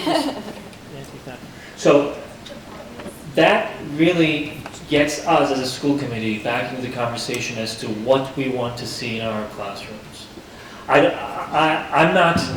I'm equally uncomfortable, let me put it that way. Just, year after year saying, are we good with this much more, that much? The decision has to be made with some strategic objectives in mind. If we're going to say it has to be up to 25, we have to find a way to keep it close to that. But in some years, based on this, it's going to go to 30 plus students in a classroom, based on the current classroom distribution that we have in this building. And here's a challenge. If obviously, those of you who've been involved in our budget conversations, you know that the biggest driver for our budget is the enrollment, which means we were really working hard to first stabilize and then increase enrollment in this school district. For many years, unsuccessfully. Never thought we were going to have 43 extra students. We were just trying to stop where it was at the very least for the next 5, 6. In fact, that was our conversation. For the next so many years, we could go. But the fact of the matter is, our budget and the aid that we get from the state is primarily dependent on the number of students that we have. If we're going to go with that, and if we're going to say on average in each grade we're expecting to have so many students, there will be years where we're going to be at a level, because we have 2 classrooms currently for grade 5th and 6th, those 2 classrooms will need to accommodate a very large number of students. In the case of, in first grade we have 66 students, in K we have 57, and it may increase because more students come after K. Oh, so whatever, I had a point. I did have a point with my numbers. Okay. So we may end up having 30 students or close to 30 students, in some cases more than 30 students. So then that means the school committee has to make a decision whether or not that priority that I mentioned earlier is no longer a priority. Then we're just going to have, class sizes, whatever it is, we're going to keep this configuration, whatever number of students we have. One thing that we can absolutely do, again, to address one of the concerns, we can stop, if we have enough residents in this town, we don't have to accept school choice anymore. We can just, stop at one point. Well, we're limited anyway, right? Yes, I thought it pretty much We haven't was, really right? been. Yeah, as Bill said, we already, last year, you said, right, for 3, 4 grades, we did not accept any school choice. No new ones. But Emery, I'm sorry, I'm going to interrupt you, but even though you stopped taking school of choice, the ones that we already have. Right, that's where I'm going, here. Robin. Yeah. Okay. So Plus, that I'm is a fact that we cannot really tell students who are already in the district that they can no longer be here. The law says you accept them. At the time they were accepted to this district, we did not have these numbers. So yes, school choice is not the issue. That's why it was mentioned there. But if we did have the numbers within this town as resident students, we then have to see whether or not, under those circumstances, we may be able to remain around 25 per classroom or whatever that number that the school committee decides on would be, and make a decision based on that.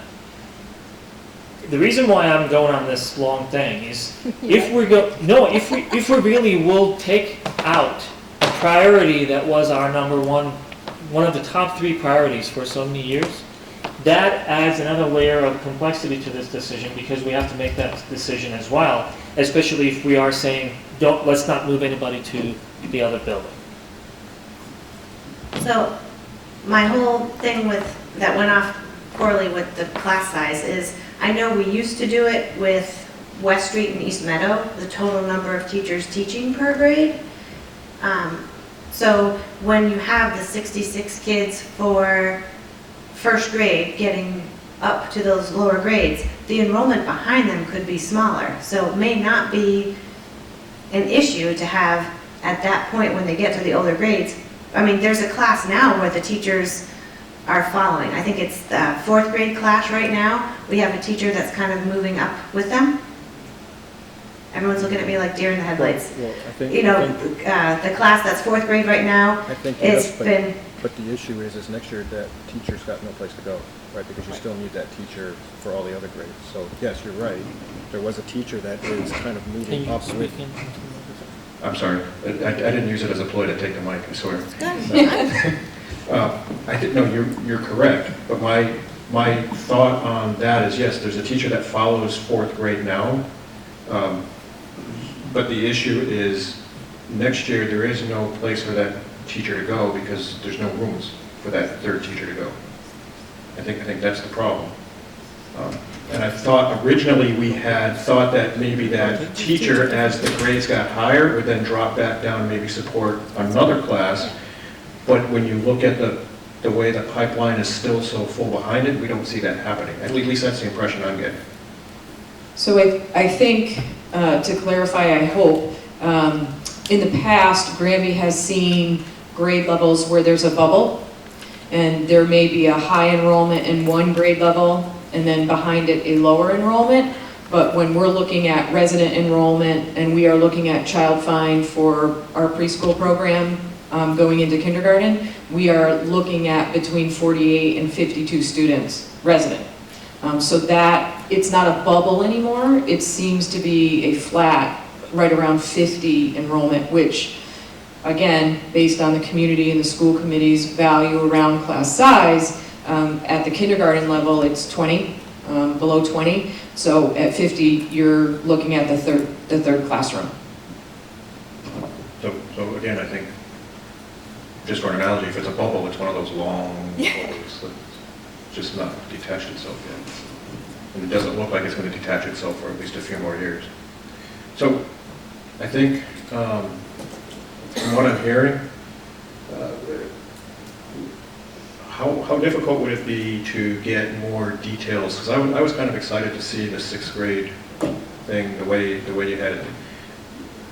But how difficult would it be to ask the team to go out and to build that out, so that as a committee we would understand. I mean, I think to everybody's point, we're in essence building a new school within the high school, and what would that look like? What would the day be like? Like all the things I think we're going to do next. But what would happen if you were to do that now before we took the vote to proceed that? Because I think really, so some of the things that scare me here are leaving our decision in the hands of other people or in the hands of just fate, right? I mean, I think we have an opportunity to control our destiny, and I want to make sure we control our destiny, but do so in a way that keeps us as flexible as we can be for the future. So in my mind, next steps would necessarily include us getting feedback from the community, from parents regarding their concerns, so that we are answering the logistical questions and we're not leaving anything off the table. So in moving forward, I would want to take some time to have those focus groups and to make sure that we're getting the feedback that we need so that we're designing not only with what we know to be instructionally sound practice, but also that we're meeting the goals of the community. So how difficult would it be? It would take some time because I don't want to ignore what the community has to say in building something out. And I think that is, I will admit, problematic in the report because we didn't want to go too far down that road because we weren't sure really where the committee was falling and where the community was falling. So I admit that there is some vagueness in the report, but that it wasn't purposeful. It was just a sense of where we were in the process of trying to get feedback from folks. So I would ask that we have some time to run those focus groups, to talk to parents and community groups, because I think your points are well taken. Granby is wonderfully supported by GAA and our Boy Scouts and Girl Scout programs. So I want to reach out to them in building this out for you to answer some of the questions that you have. So I think, and I don't want to speak for the rest of the committee, but would that help if we knew what the ultimate plan really was for sixth grade if it were to move over?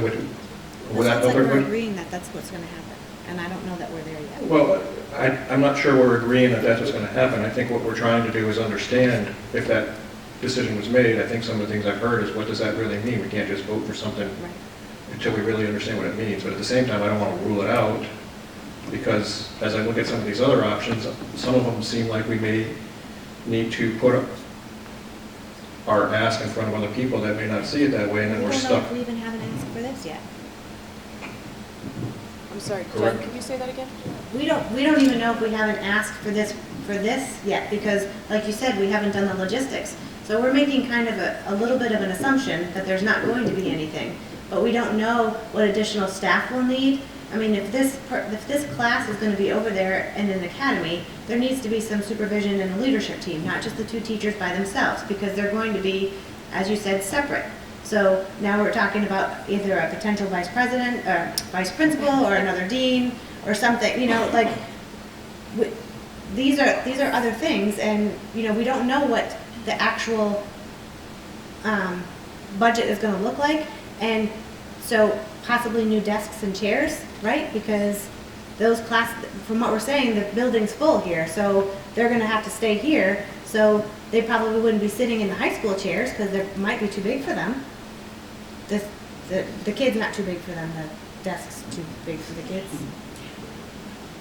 So, I don't know, I think we're making it, I feel like we don't have, because the recommendation is that this is the way we want to go, we're not really looking at all the dollars and cents of it. But there's a lot of missing pieces that could have dollar signs associated with it. And so we don't know if we have an ask that needs to go on town floor. We don't have all the budget numbers out yet, right? We've just started the budget, right?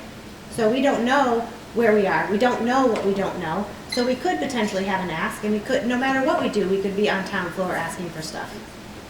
So I think you're actually hoping. I'm fine with it, but I think we need to, we've got $444,000 or whatever, plus $270 for the preschool option, and we've eliminated the art in the cart thing, but we don't really know, what this one costs, and we don't know what the do nothing costs.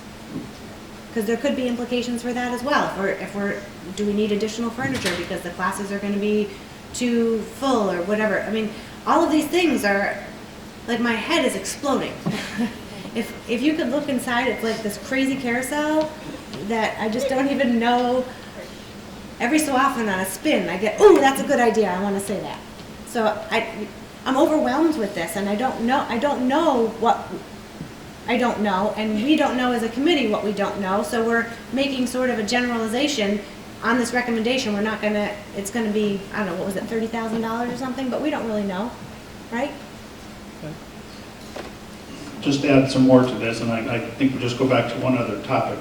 School budgets are always an issue. I think that's why I have less hair than I had when I started here in 1973. But the school budget is always an issue because we don't know what's going to happen. The feeling always is that you want to preserve the integrity to try to keep what you had this school year. You want to make sure we can at least keep at the same level for the next school year.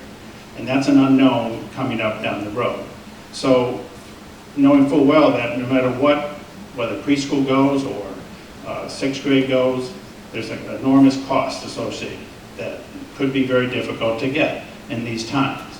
So I'd like to just go back to the one that we talked about, which is the one that where we do nothing at all.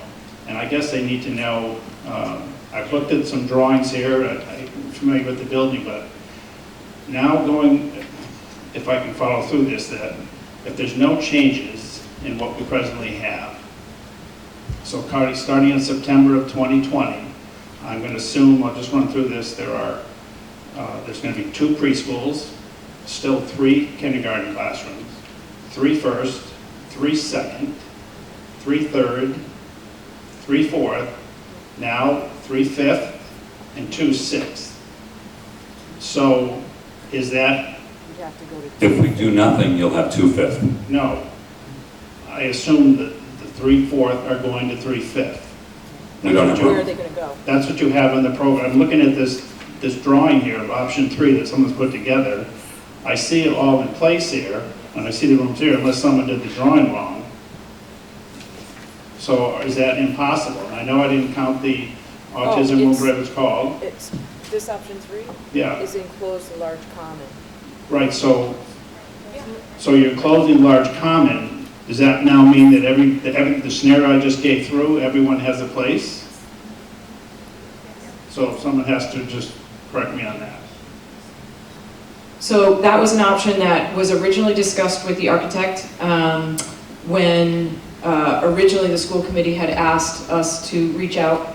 And then when the architect came back the second time, really took a look at the space and understood that we are not looking at a 1-year problem, we're looking at a 2-year problem. And so creating one classroom space isn't a solution long-term. And so I understand that, Yep. at least for 1 year, and that just follows up with what Emery said, because maybe we have a lot thrown at us, a lot of unknowns right now. You know, we can say this and say that, but then it's going to come back and bite us or somebody. And I understand this administratively is a very difficult thing. I totally understand that, and I think Emery's correct. We're not trying to be against any of the people here who are doing their jobs, or any of the staff at the high school, or anybody. But overall, considering that, what would it look like if it just stayed doing nothing?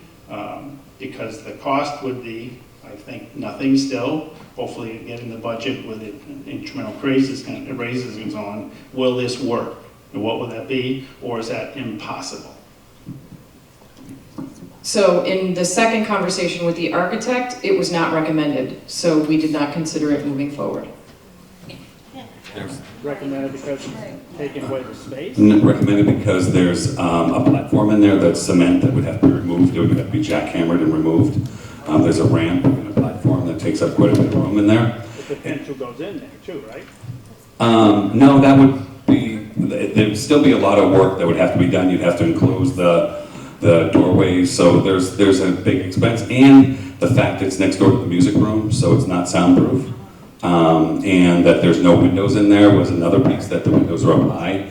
And when there's students that are going to be in there primarily all day, they don't recommend that they don't have, the outside. That's why the school has all of the outside views, and that's why the committee voted to keep the courtyard instead of enclosing that to begin with, was so that there were outside windows there as well. So there were many reasons why that was decided on, and I think, moving forward, it's not an option, and I myself am confused at what options we're looking at as we're moving forward, because it's just confusing with knowing how much money we have, and the recommendations we have. But we can answer any of those questions. We just know that that's not an option, is that room. Well, someone else to say. But at least it's an option that keeps everybody where they are, which is what we plan to do. And I think, I guess I sort of believe that for all my experience of that 6th grade put on the table really doesn't belong next door. 7th grade is when they go. The kids go through this, and I guess I know there's studies galore and so on, but in my 38 years teaching 6th grade for 14, having them for 24, they're ready to leave East Meadow. They're ready to leave us, around May of their 6th grade year. And they know they're going to 7th grade, because that's what, in all my time here, that's where 7th grade goes. They go to the senior high school. Whether it's a middle school or junior high or whatever it is, that's where they go. Anybody coming into the community, if I was going to buy a house 3 years ago and I have kids, I would say, well, I'm coming to a brand new school. They're in my school to 6th grade. And then I'd say to the realtor, where do they go then? Well, they go to the junior senior high school. So I know that up front. And I think that's sort of the Granby story that is still a real thing. And the kids will go there, but they're not ready to go in September of that year. Yes, we can say that, but overall, they're just not ready to go. They belong and the more nurturing, smaller place to get their elementary curriculum set, so when they go over there, they're ready to take off and get into the harder academics. That's my thoughts.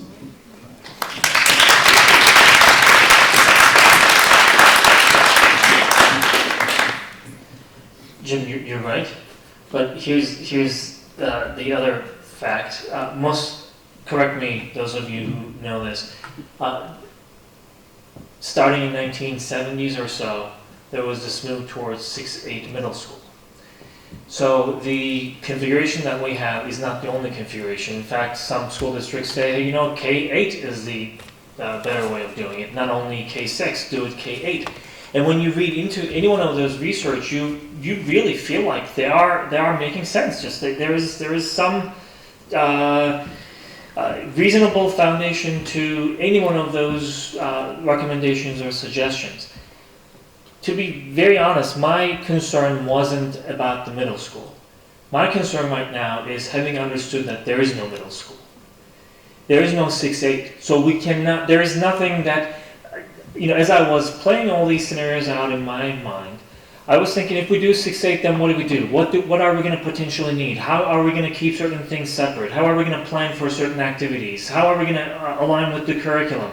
We talked about curriculum alignment, you know, between elementary school and junior, senior high school. What does this mean if we have 3 separate entities? And then I found out that there isn't such thing as 3 separate entities. So I'm still confused in my head. And I cannot really place any one of these scenarios in a place where I say, okay, you know what, this makes sense. I can really visualize what's going to happen with all these different factors and elements that you laid out in your report. That is what I'm concerned about primarily, not the fact that at one point in time, Granby, by virtue of some success that we had, sees this, you know, dramatic increase in enrollment, and then we find ourselves looking for a different configuration. But I'm not sure that it is clear yet what the configurations mean for the students. And cost is a big thing, obviously. I will say it this way, just to be as dramatic as possible. I don't care at all about the cost as I'm looking at the options. That's not my first consideration. I want to make sure that as a school committee, we stay true to what we always say, and you too, as our administrators. What does this mean for the students, and is this really the best option that we can vote on? At that point, I will vote for any option. I'm not going to hold myself to something that says, nope, we built a school this size, you know, with all these classrooms. It's the only way, we will never ever change. I want to be as flexible as possible, but I also want to be able to make that decision based on the best information available, and also knowing that it's going to benefit the students in different ways, and I want to understand what those benefits are. And I'm not sure that I'm there.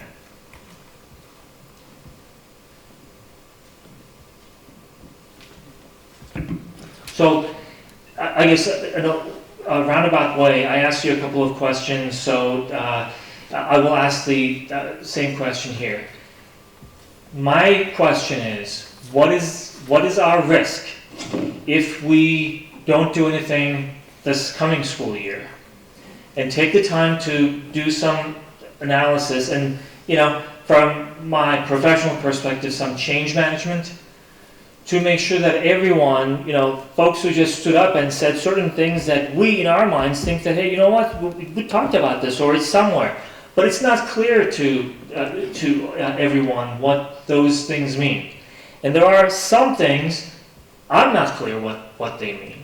So do we have an opportunity to really extend this timeline a little bit, to give ourselves an opportunity to say, here's our change management plan. We're going to create an understanding around this. We're going to make sure that folks understand and join us in this effort. And this is how we're going to shape the program or programs based on that.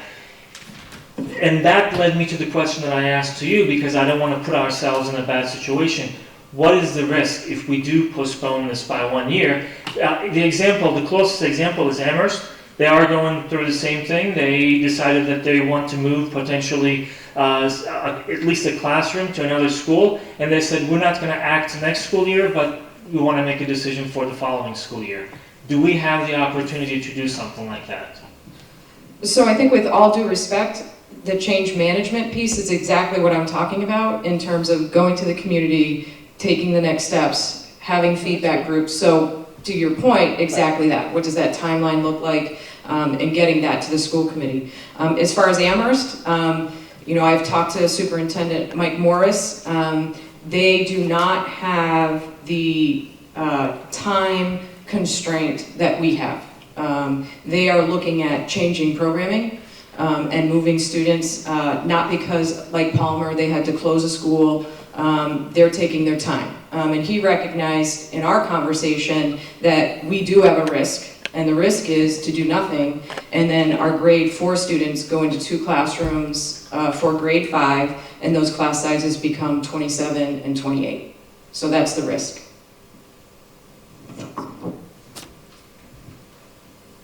I'm gonna switch it up and ask a different kind of question. Sending the 6th grade, oh, I just turned it off. No, you're right. Okay. Sending the 6th grade over to the high school, I know we have the space, but can the building handle more kids? I mean, it's in rough shape. Yeah, we could handle more kids, absolutely. And- There was a time the building had 700, 800. And it may have been a little newer at that point. It's been a while since that many kids were in the school. Yeah. No, we Less could than a handle more decade. kids. Less than a decade is still a lot of aging on the building. Yeah, that wouldn't be a problem. And then, with this in mind, if this is the avenue that we pursue, what are the discussions that you all are having about improving the high school? I think that's a community discussion. I don't think that's just. I know it's not just us, but you guys are having these conversations as we're finding out, so I'd like to know what the thoughts are. Like, is it in a 5-year plan, or? So again, with all due respect, the implication that we're having behind the scenes conversations, I would disagree with. Our conversations are open. In terms of improving the facilities, we have a capital plan that is public, that goes before the town. We've discussed, and on that plan has been the roof, which thankfully the town was able to vote and put on. Boilers are an issue.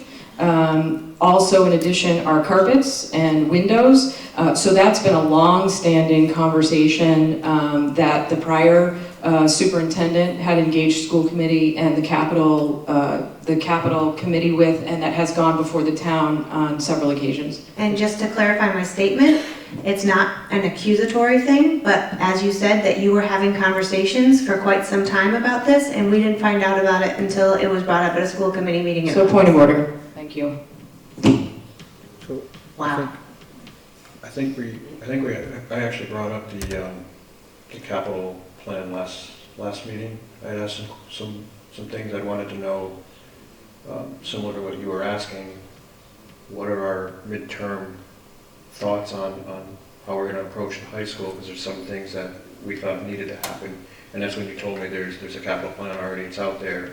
It gets reviewed. I think things get added to it as things get done. But it's more like a punch list. Does that sound accurate? We still need to do that, right? Right, so that's accurate. So part of the strategic plan is to develop a committee to actually look at the long-term facility needs of Granby Junior Senior High School. I forget the gentleman's name who was here, the assessor, but he was very clear in saying that we are not going to see a large increase to the budget or for a large facilities request. So we've been working really hard with the town to try and make changes at Granby Junior Senior High School in very incremental ways. That's how we've been moving forward with Granby Junior Senior High School.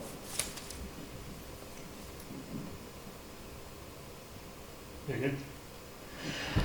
So I just want to make sure that I add this. As I mentioned, I've been on the school committee for 8 years, and I had children in the school district before that, so I've been watching, involved in some of the activities and all that.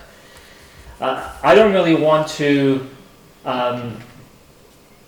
miss the opportunity to say that compared to what this district had gone through and has been going through, this process is night and day. So I will give you this example. We all had access, and you had access as our community members, to the same report that we are discussing tonight, so that everybody would have the opportunity to speak their mind to the extent possible. So I really don't want anyone on our administration to think that there is any concern or accusation, at least on my part, and I'm sure that's our school committee's view as well, that, I know, that's what I'm trying to clarify, that we do appreciate all the work that you have done. And on top of that, it is really difficult to put something in front of the school committee and the community and say, you know, this is what we're going with, or we intend to go with, or we propose that we go with, knowing that there are a lot of concerns around that. So I'm happy and I'm very encouraged that we're having these conversations. And again, just to repeat what we started with, we are under no obligation to go with the recommendation, and not because we don't respect all the work that you've done, but at the end, it's the school committee decision to decide what that motion will look like and what we're going to do in the district going forward with respect to the problem that we're trying to solve. I just wanted to make sure that we clarify that. Okay. I don't know if there's anything else that we want to talk about with the proposal for tonight. I think we've got some takeaways. I think we're asking to kind of do what you thought was going to be the next steps. Just start that now, and really help us understand what this would look like. As far as what you proposed, and then I think Emery and some other folks had some takeaways as far as what does do nothing look like, and what are the implications of do nothing. Yeah, I think the follow-up is, and Cheryl already mentioned it, there are some additional conversations that you'd like to have, engaging our community members. Is it fair to now say that we're not going to be voting for this next week? As much as I wanted to kind of stay true and kind of, it became evident tonight that we're so not ready. Yeah. So. And I absolutely appreciate that, but I don't think it's fair that we leave this meeting as if we are going to make a decision and vote on it next week, and then everybody shows up and we say, you know what, we're not going to. We can do it, obviously, but just to save all of us, that time and hassle, we can say whether or not we are intending to take that vote next week. Cheryl, point. You wanted it? No, I just need to hear you. Yeah, so, as much as I wanted to take the vote, thinking, coming into tonight, thinking that we had a proposal, we could make some discussion on it and then move forward with the original timeline. As we were talking tonight, it became pretty evident to me that we're not going to be ready to make a decision for next week unless Cheryl can get all the focus groups together. Now that she knows what she needs to do, I don't see an issue. It's like 4 or 5 days to really put this together. Tomorrow in my office. But I do, that does bring up a couple things. Thank you for bringing it to my attention. So at this point, we're officially going to say we're not going to vote next week. But if we're not going to vote next week, I do want to, not that I want people to feel like we're rushing into things, but I do want to start setting some timelines and milestones so that this doesn't just lag on forever. I do want to make sure that we start to understand and put a target out there, and I can talk to you offline as to when you think we should next put this on the schedule for discussions to when you'll be ready for the focus groups, or come to us with a plan. Maybe your plan for your next steps comes to us at the next meeting, but we can kind of figure that piece out. Because I do think as a committee we kind of want to know how you're approaching the next pieces. I think that's everything I was going to say. That. And I did also want to state that I understand that there's a lot of work that went into this, and I for one really really like the fact that I was able to read it and understand most of what I was reading, which is not usual for me, so I appreciate that. And I also just want to reiterate what Emery was saying.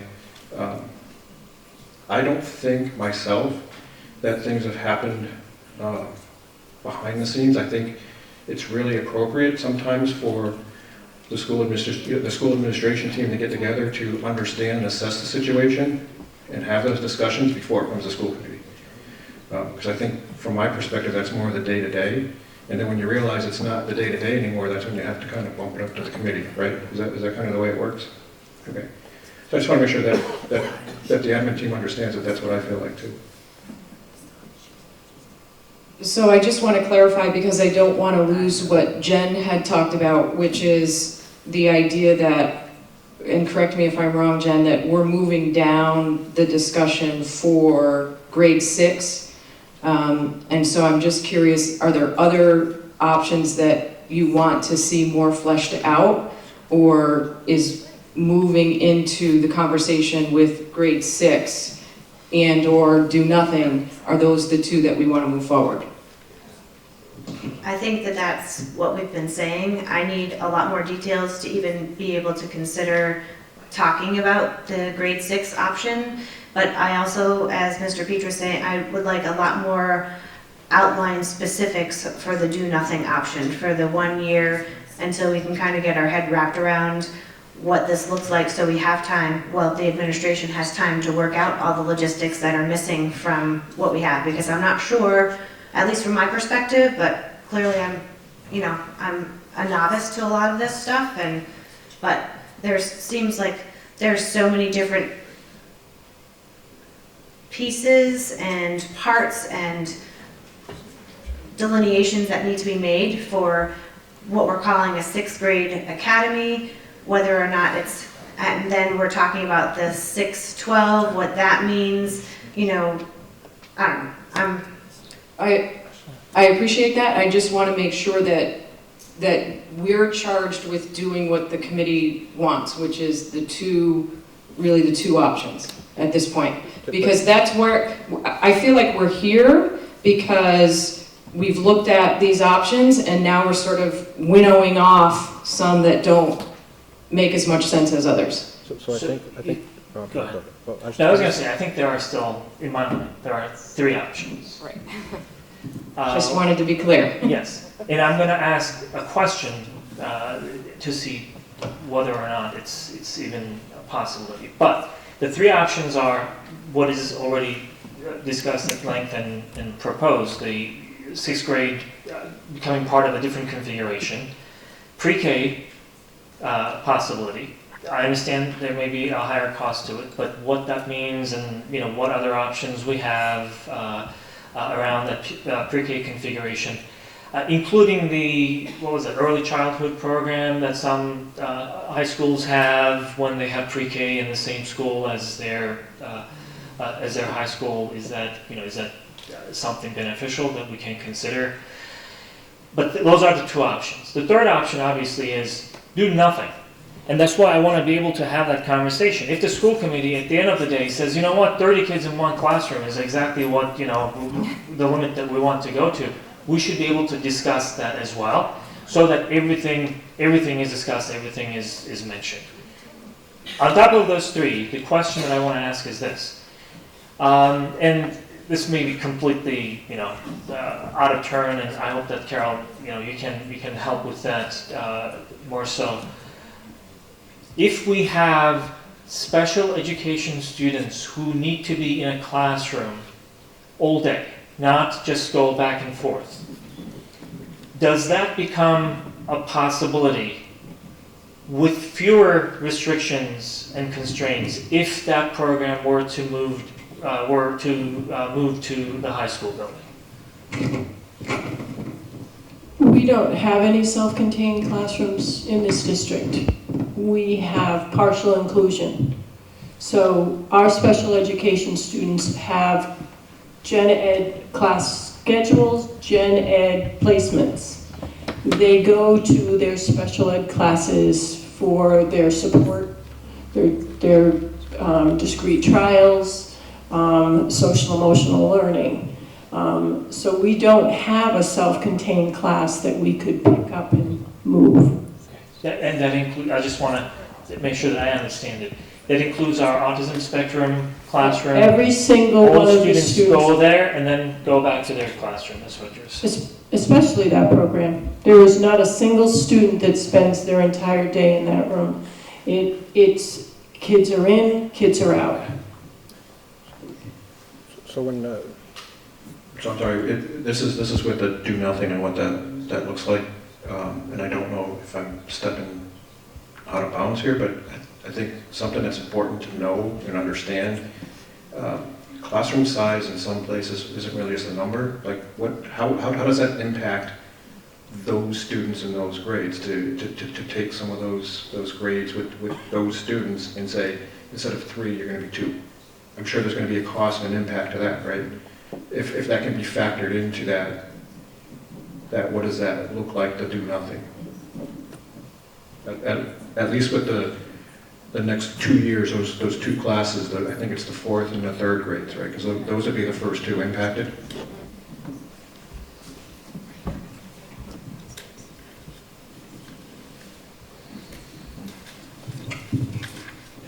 All right, so I don't... I'm clear. Okay. And you said Tuesday, right? We're going to be ready? Yep. Okay. My office tomorrow. Anybody who wants to share any feedback? No. It'd probably take us a week to put together the timeline and to advertise feedback groups and that kind of stuff. So I would defer to the team, but I don't see even the first meeting of January because it's the holiday season and things like that. So, but we have a meeting Tuesday, so we'll put that together. Is it something, at least a sketch of Yeah. where you want to go? Can we at least kind of understand that by the next meeting? Is that doable? I know everybody's got... I don't know, they're not shaking their head over there, so. I think we'll try. I'm not sure it'll be the detail you're looking for, but we will try. Yeah, or at least an understanding of the steps you're going to take over the next few weeks. So I just really want to start wrapping some understanding of what the timelines are so that we can start to understand some of these decisions, understanding that it may be something that does happen, but maybe not in time for next year, and maybe next year is a do nothing, and then what does that feel like, cost and all that other stuff, and then the following year, I think there's a few more things that need to be kind of worked out, and the sooner we understand your timeline and what that means, then I think the better off we'll be as a committee. We discuss that more on Tuesday. Yeah. Right? We're meeting next Tuesday, we discuss it more. I just wanted to make sure that she would have something ready to discuss. That's all. Yeah, I think that's too much to ask for. It's a lot, but... Yeah. Well, we will have a first draft. Yes. Okay. So can I just ask a clarifying question? Sure. Unless we take a minute break, but real quick, I just feel as though we've put so much time into this, into our recommendation to you. And for example, with pre-K, we put a lot of time into that and a lot of explanation into why that wasn't a viable option. And to be told to go back and give you more information or that that's still on the table, to me seems like you're asking us to go back and do the same work over again. And I can only speak to the work that I'm doing and what this has taken away from the daily work and of the daily responsibilities, you know? So to me, it seems as though if we're looking at what grade 6 could look like, that we put our time and effort into what that grade 6 would look like, and that's the proposal that we're coming forward with. And that as we move forward, we say, this is what we're looking at, this is where we're going with this. The do nothing option is pretty simple. They move up to larger class sizes, and we know what happens with that, and then at that point we might not have to worry because people might end up leaving the district as our class sizes rise again. But I think just moving forward, it's a little difficult for us to go back and redo everything that we already did. So I would just like to ask the clarifying questions, maybe exactly what you're looking for or that, and then just to understand so that when we go back to do this work, that's taking us away from our daily work, we can know better. So I was really, so listening to the rest of the folks, I was really interested in getting more information as to what sixth grade would look like if it was moved across the way. And just to make sure we understood, like we saw it here, but it didn't give, you know, us enough, you know, a detail to really understand what that day would look like for them and feel like, I guess, was that asked. My computer died, so let's ask. So, Bill, I appreciate what you're saying, and I don't think there is any secret that we appreciate all the work that went into it. But as I'm working what you said the other way around, it seems like there's only one option that we should expect, is what you're saying, from our administrative team, because that's what you came up with, and there will not be any more additions to it. The other thing is, what I said earlier then is completely false. You know, based on that scenario, that if we do come up with a different motion that doesn't go with the recommendation, then I don't know what we're going to do. So let's say the school committee says we want to explore, we just want to vote for a motion that says, yeah, we understand the cost and we want to go with the pre-K. I'm assuming that the team is going to do some additional work and provide some more details so we can all be on the same page, and, you know, right? We can go forward on that option. Unless you are saying all those factors were already discussed and decided, and this is the only option that can come from the administrative team, that will be good to know as well. But I suppose that's not the case. I mean, there are, again, pros and cons to all these different options that we discussed. And again, as much as I understand, you know, the weight on the sixth grade option, if we were able to tweak some of the other factors that went into any one of those options, it seemed like, hey, you know, you can turn some of the cons into pros. And then, you know, if you have $500,000, I'm just making this up, $500,000, pre-K is an option, is it? You know, it seemed like that was the big barrier right there for that option. So what we're trying to understand is, one is, what does that sixth grade option even in some detail means to us for us to be able to vote for it? Because again, I don't know what sixth grade academy means. It's in there, but I don't know what that means. And also, how do we really get to a point where we can comfortably say, you know, we're supporting one or the other options? I don't know that I am comfortable with any one of those options. And that doesn't mean that you did not put a lot of work in there. That doesn't mean you did not spend a lot of time on it. And I personally appreciate it. And it's not easy, but unless we have a little more understanding around that, I don't know how we would really comfortably raise our hands and say yes to any one of those options. And that's my personal view, but. No, and I don't speak for anyone else. It's just clarifying in my head. I'm trying to figure out if pre-K is the option, like if pre-K is something he wants to look at, so looking at $250,000 to $500,000 is what one of the factors was. The other factors we gave were all the logistics of moving the kids back and forth for services, having them stay over here with their peers, and all those things aren't going to change. So take the money factor out of it. Our recommendation was keep pre-K here because it's important to keep pre-K here with those services and with those kids. So I don't even think that the finance piece is an option on that piece. You know what I'm saying? So I don't know where we can come up. That was our recommendation, was it was important to keep pre-K here for all those reasons. Yeah. So I mean, I don't want to, I don't know if that's the clock. Is that 9 o'clock? Yep. Yes. All right, so that's unfortunate. So I will wrap it with this one. Even with the sixth grade option, it would be great to understand what that means with some detail around it. Because again, my battery died. I do remember some sections where, you know, showing the willingness to collaborate with our community. There are some sections where the report says, the recommendation says, we are willing to work with the community to come up with answers for these questions. And what I'm thinking is, unless we have that, that's really leaving it to some work that's going to happen in the future. And let's say it doesn't work out for whatever reason. Sometimes things don't work out the way we planned them.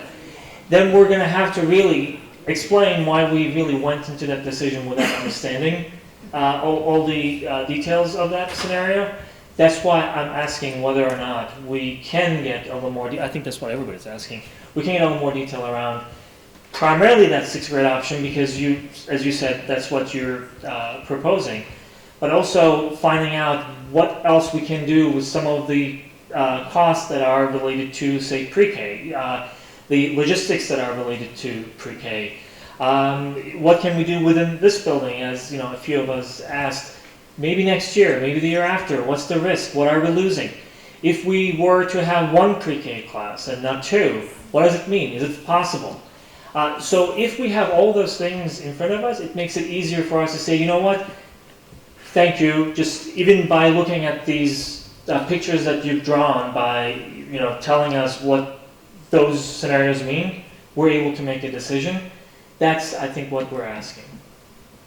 Otherwise, I know that there's a lot of work that went into it, and some of them will be possibly the same thing that you've done before. So did that help? Or you're still sitting there like you're trying to swallow it? So, I mean, Cheryl's the ultimate, she'll charge us with what we need to do and what we need to come back with and then go from there. And we'll do what we're told to do for that. Thanks, Bill.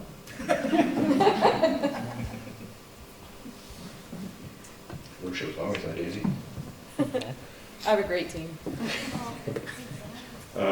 So I guess we'll put closure to this. So we're definitely not going to vote next Tuesday. What we're really hoping to get is a rough schedule of what you plan to do and kind of when you plan to have it accomplished. And then we'll schedule the agendas accordingly from that. So then I guess we're moving on to C, the Student Opportunity Act. I spoke to that already. We did that? Yeah. Okay. Oh, we just kind of wrapped it up in one of our others. Okay. So then Chartwells, is that Adam? It's Adam, but we could talk about that Tuesday too. Okay. I'm not sure why that's on there for old business. Well, if it's on here, I did have another thing that I saw on the select board meeting. With regards, I think they were referencing Chartwells. They mentioned something where they didn't understand why we were considering ourselves the positive when. Yeah. And I've had conversations with Steve and Allie about that. There's some miscommunication or misinterpretation on the town's part on when we talk about food service. So, and I've talked about this with Steve, so this won't be anything new. Our food service account is always going in the red, in the black. Let me have a mic, I didn't know if I really want to hear this. Oh, this is an easier one. Yeah, this one's. There's always fluctuation in our food service revolving account based on money coming in, money going out, right? So when I'm telling you Chartwells is we're doing good, they're returning that either profit or break even so far 3 months into the school that they've contractually said they would do. Our food service account is in the negative, I would say consistently, probably by about $15,000 or $16,000, and it still goes back to a couple years ago when a transfer wasn't made to eliminate some previous year's debt. Steve and I have been in conversation with that. Steve has also brought to my attention that he does hear our conversations on school committee, and the picture that we're painting about Chartwells and doing so well is not what we're seeing in our food service account. They're two different things. Chartwells is service, and the money, the revenue that they're providing is great. You guys have seen the reports. We've had this conversation, Steve and I, off record, and I think we're on the same page, and we're working to get everything straight. So I thought we cleared that negative balance though a couple of years ago. I thought that was one of the things that was done. It was a much bigger balance of like 125,000 or something like that. Yes, so that was taken care of. However, when I started in the summer of 18, someone left, there was a transition there where I wasn't really aware of what had or had not been done by that previous person before I came in, and that's kind of the $12,000, $15,000, $16,000 that is still lingering in that account. That, yes, had I known about it and I talked to Steve, we would have transferred that money. We will. It'll be done at the end of the year. Again, he's looking at the balance in that revolving account and saying that we're not painting the right picture when we talk to school committee. They're two separate issues. We talk about Chartwell's performance, not about that dollar amount in that account, if that makes sense. No, it makes sense. I'm just trying to understand what I'm hearing and seeing there, and making sure that we're doing everything we need to do on our end to take care of these things as I see them. Yes. Yep. And then one more thing. Yeah. And I know we've swapped an email or two on it. Yes. What was the outcome of the electric bill? The new electric bill account. That's an excellent question, because we provided, has this come up since then? No, it was just an open item in my head that I saw that you were going to reach out and work with them, and I knew that when we spoke, you had said passingly, or maybe it was Cheryl spoke quickly, that when she looked at the account, it was open since 16. So I don't want to misspeak. The 3 or 4 open accounts that we have, none of them were open within the last year. They had all been existing previously. We had been paying on them previously. So I'm not sure the notion that Jay got that we opened up a new account. And we sent that information to him, and I have never heard back about it. Okay, so I'm not sure what the question is, because there was nothing really that we needed to do on our part. I just want to make sure that we are doing everything we need to do to get the town the information the town needs. Yeah, there's no information that we need to get them though. They were all existing accounts. And then, I'm sorry, Emery. No, as another side thing, do we understand what each one of those bills is for? Yes. Okay. Yes. Yep. Yeah, just for clarification, I think we're good with the fact that, your response and the fact that those accounts had been open for a while.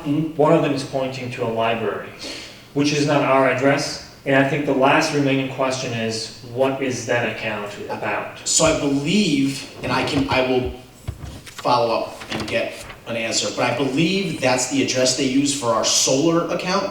Like that's where the solar is charged to, but I will find that out definitely and report back. Yes. Because, the general issue that we have, I think, is that we seem to be playing telephone on some of these issues. So the last time we cleared the Chartwell deficit was, I don't know how many years ago. You were on the committee at that time too, right? Just when we were working on that. My understanding, it was all straightened out. I don't know why still. So if we have a gap in our process that is keeping us from balancing or saying that we are seeing the same things on those two sides, which is the school side and the town side, we can have a full conversation with finance committee, select board, Steve, whoever. That would be great. So we're all on the same page to understand where we are suddenly, seeing those gaps. The second thing is we're doing this year-end book close. If we have these gaps, I don't know how we are closing the books, knowing that there are some gaps without the school committee being aware of that. So it would be very helpful if we understand, first of all, what the process is and where we are seeing suddenly those gaps. What in the process is getting us to see that type of gap? Is it in the way we are incurring some of the, some of the lines, whatever the cost? Let's understand that, then we can try to solve the problem. Because it doesn't make any sense that we are, as you said, having those conversations with Chartwells, with all the documentation that they are providing, celebrating that we are breaking even or they are going to turn a profit, and then suddenly we're finding out that, well, based on some other accounting rules, suddenly we have these deficits. That should never happen, not anymore. So if that is happening, let's just fix that problem as well. Let's just talk about it, and if we need to get together with a larger group, I will make myself available, as I'm sure everybody else will. Yeah, Let's do that. I don't think we're at that point. Steve and I have monthly Okay. meetings. Chris and I communicate about end of year report, all that type of stuff. I don't think we're at that point.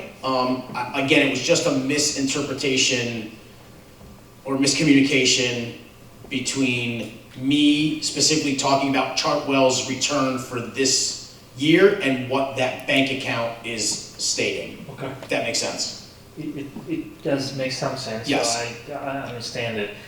I think my statement, I'm speaking with the pressure of having only 1 year left on this committee. Yep.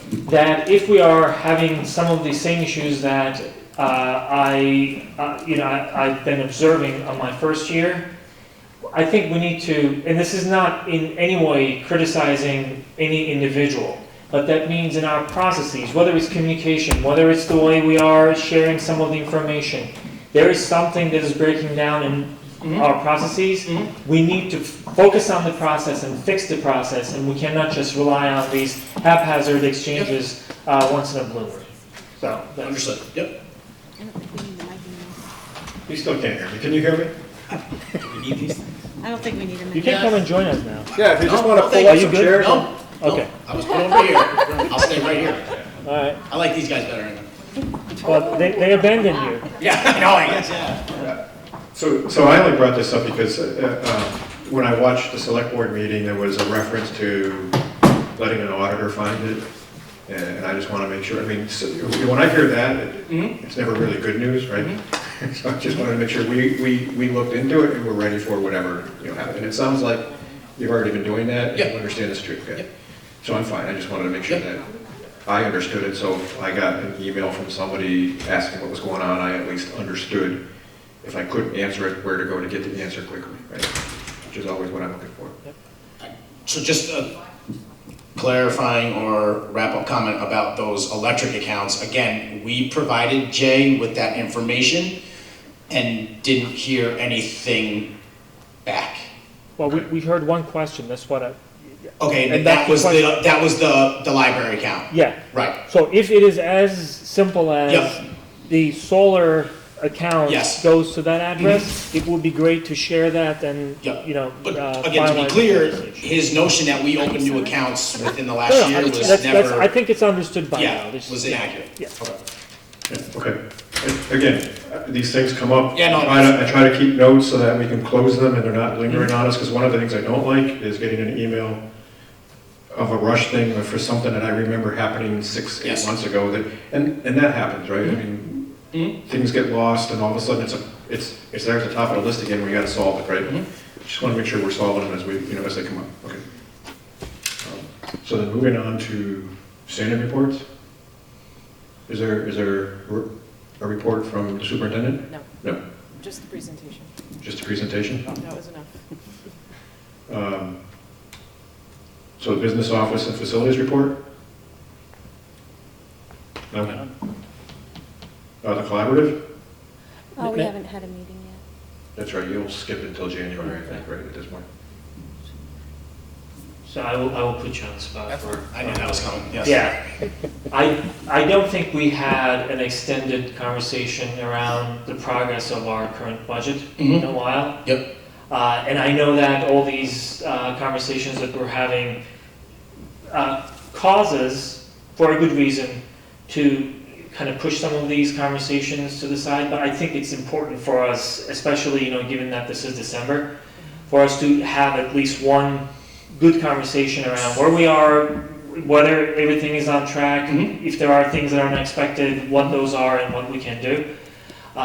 Let's go back to, again, just, you've been doing a fantastic job keeping us informed, but if we can go back to the cadence that we had before, which was every second meeting of the month that we would have that, it would be much appreciated. Yep, and we can also, I think next Tuesday, we have our subcommittees as well, correct? So I can we can discuss there. I'll have some details there, and then maybe when we come back, we can discuss that a little more at the end of that meeting. But yeah, certainly, just to understand, along with this whole plan, we also had somebody new come into our accounts payable role, where we're trying to clean up some things that got lost in the transition in the summertime when unfortunately Nancy went out, and at the same time develop new processes so we can be more efficient in the office. And that's taken up a lot of our time. So I just want to kind of keep everyone up to date as to where we are. We're kind of tackling a lot of things at one time and making them all top priority. And Ariel, I think probably Cheryl, we should have her here one night just to kind of formally introduce her and just let her know that she's been doing a great job. It was a tough job to come into, and she's had some great ideas and has done some great work in the last couple of months. I don't know, time flies. But so you know, behind the scenes, even with this, on top of that, we've trying to implement some processes within the business office to make the operation a little smoother. So, and I don't think that Adam's doing a really good job defining the work. We have gone completely paperless with our purchase order system. It is generating email notifications for approvals, which are digital, and it is generating an Excel spreadsheet of that with tracking budget reduction in each line. So that has been the work of the past 2 months, and so the next step of that is to create the budget dashboard for you, so that all of that digital information feeds into a standing report for you with each of the lines and the detail that you're looking for. So again, we've been doing a lot of that work, and we've gotten rid of the typewriters. I'll leave it at that. I feel odd sitting this close using a microphone, by the way. Yeah, actually, I probably don't even need it anyway, but here's the thing. All the stuff that you're just talking about, they're wonderful, and I love hearing those, but I think we all kind of got away from our strategic plan thinking as well. In the strategic plan, in the finance section, we're talking about creating efficiencies and all that. These are great examples of that. If we're not using paper anymore, if we are changing processes to make them more effective and efficient, more so than anything else, the school committee probably would like to hear about all these success stories that align with the strategic plan. Obviously, you know, this is our concern as well, what we're talking about related to the configuration. But I don't mind spending 15 more minutes hearing to all these, listening to all these great stories and hearing the successes that you had, especially since they align with the strategic plan. So that would be awesome. And a follow-up, Chris has been unbelievably helpful throughout this whole process, even with Ariel coming on board and kind of helping her navigate through LBA, which is our financial system. He's been great, kind of helping her mainly and helping me kind of get her up to speed. So we've thanked him. I'm not just saying that publicly just to say it. I've talked to him. We've thanked him. He's been a great asset to her to get her up and running. So no, that's awesome to hear. Yeah, I think to what Emery's saying, there's got to be a cost savings to not using paper, right? There's ink, there's paper. Yeah, I mean, yes. I don't know if I could put a finger on it right now. It was just more. It was just. It's immediate. I approve now on my phone. I was going to say, when I'm in a meeting. I was going to say, and it's not just paper and ink. It's also the time you spend trying to remember where that paper is, signing the paper, getting the paper back to the next place, right? Yep. But it's also the feedback out that once we create the dashboard for that system, now we have immediate information. Where before it was, let me go into LBA and pull the report and compare it to what we have in our Excel spreadsheet that we data enter by hand. So, you know, it is becoming more efficient and more timely. So that if there is something that happens that we need to respond to immediately, we have a better finger on the pulse of exactly where we are in the moment by simply opening up a spreadsheet and identifying a funding source should we need one. and it sounds like we are going through almost the same motions as any other organization, whether large private companies or Right. not, because Right. they will say up front, oh, there's no way to really quantify this. Mhm. There's no way to be able to clearly explain what that effective change or effectiveness means, efficiency means. Yep. Here's the thing.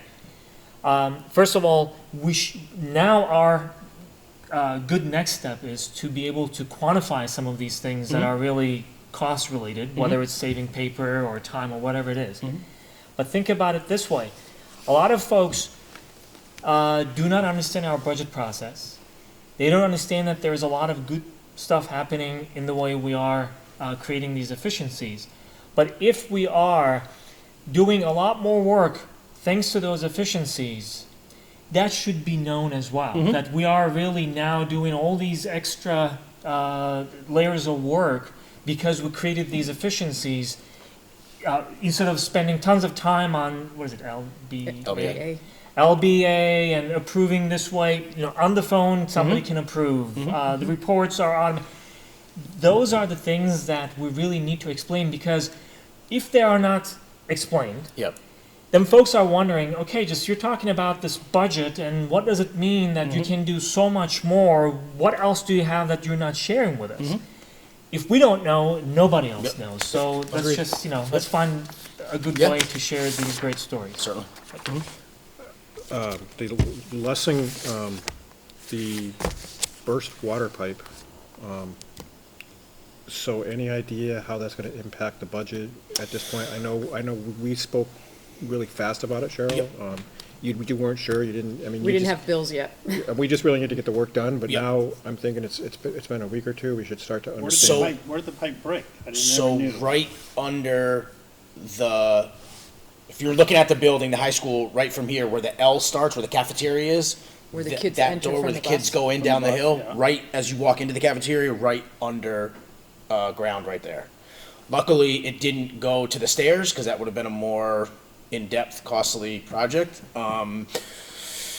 The concrete is being poured tomorrow morning to fill that hole, and everything will be back to normal. Invoices yet we haven't gotten. I've reached out to Chris to see if we can go through insurance. He's looking into that. Hopefully that's our, let me say this, either way, whether we go through insurance or we pay for our own, it's going to be about this, we would think about the same. Our deductible for insurance is $2,000. Whether we go through insurance and pay the $2,000 that he's gonna charge us, rightfully so, or we just pay it out of our budget, I would assume it's gonna be between $2,000 and $3,000. So that brings me to my next So, piece. so to answer your question, either way, we have to absorb that cost.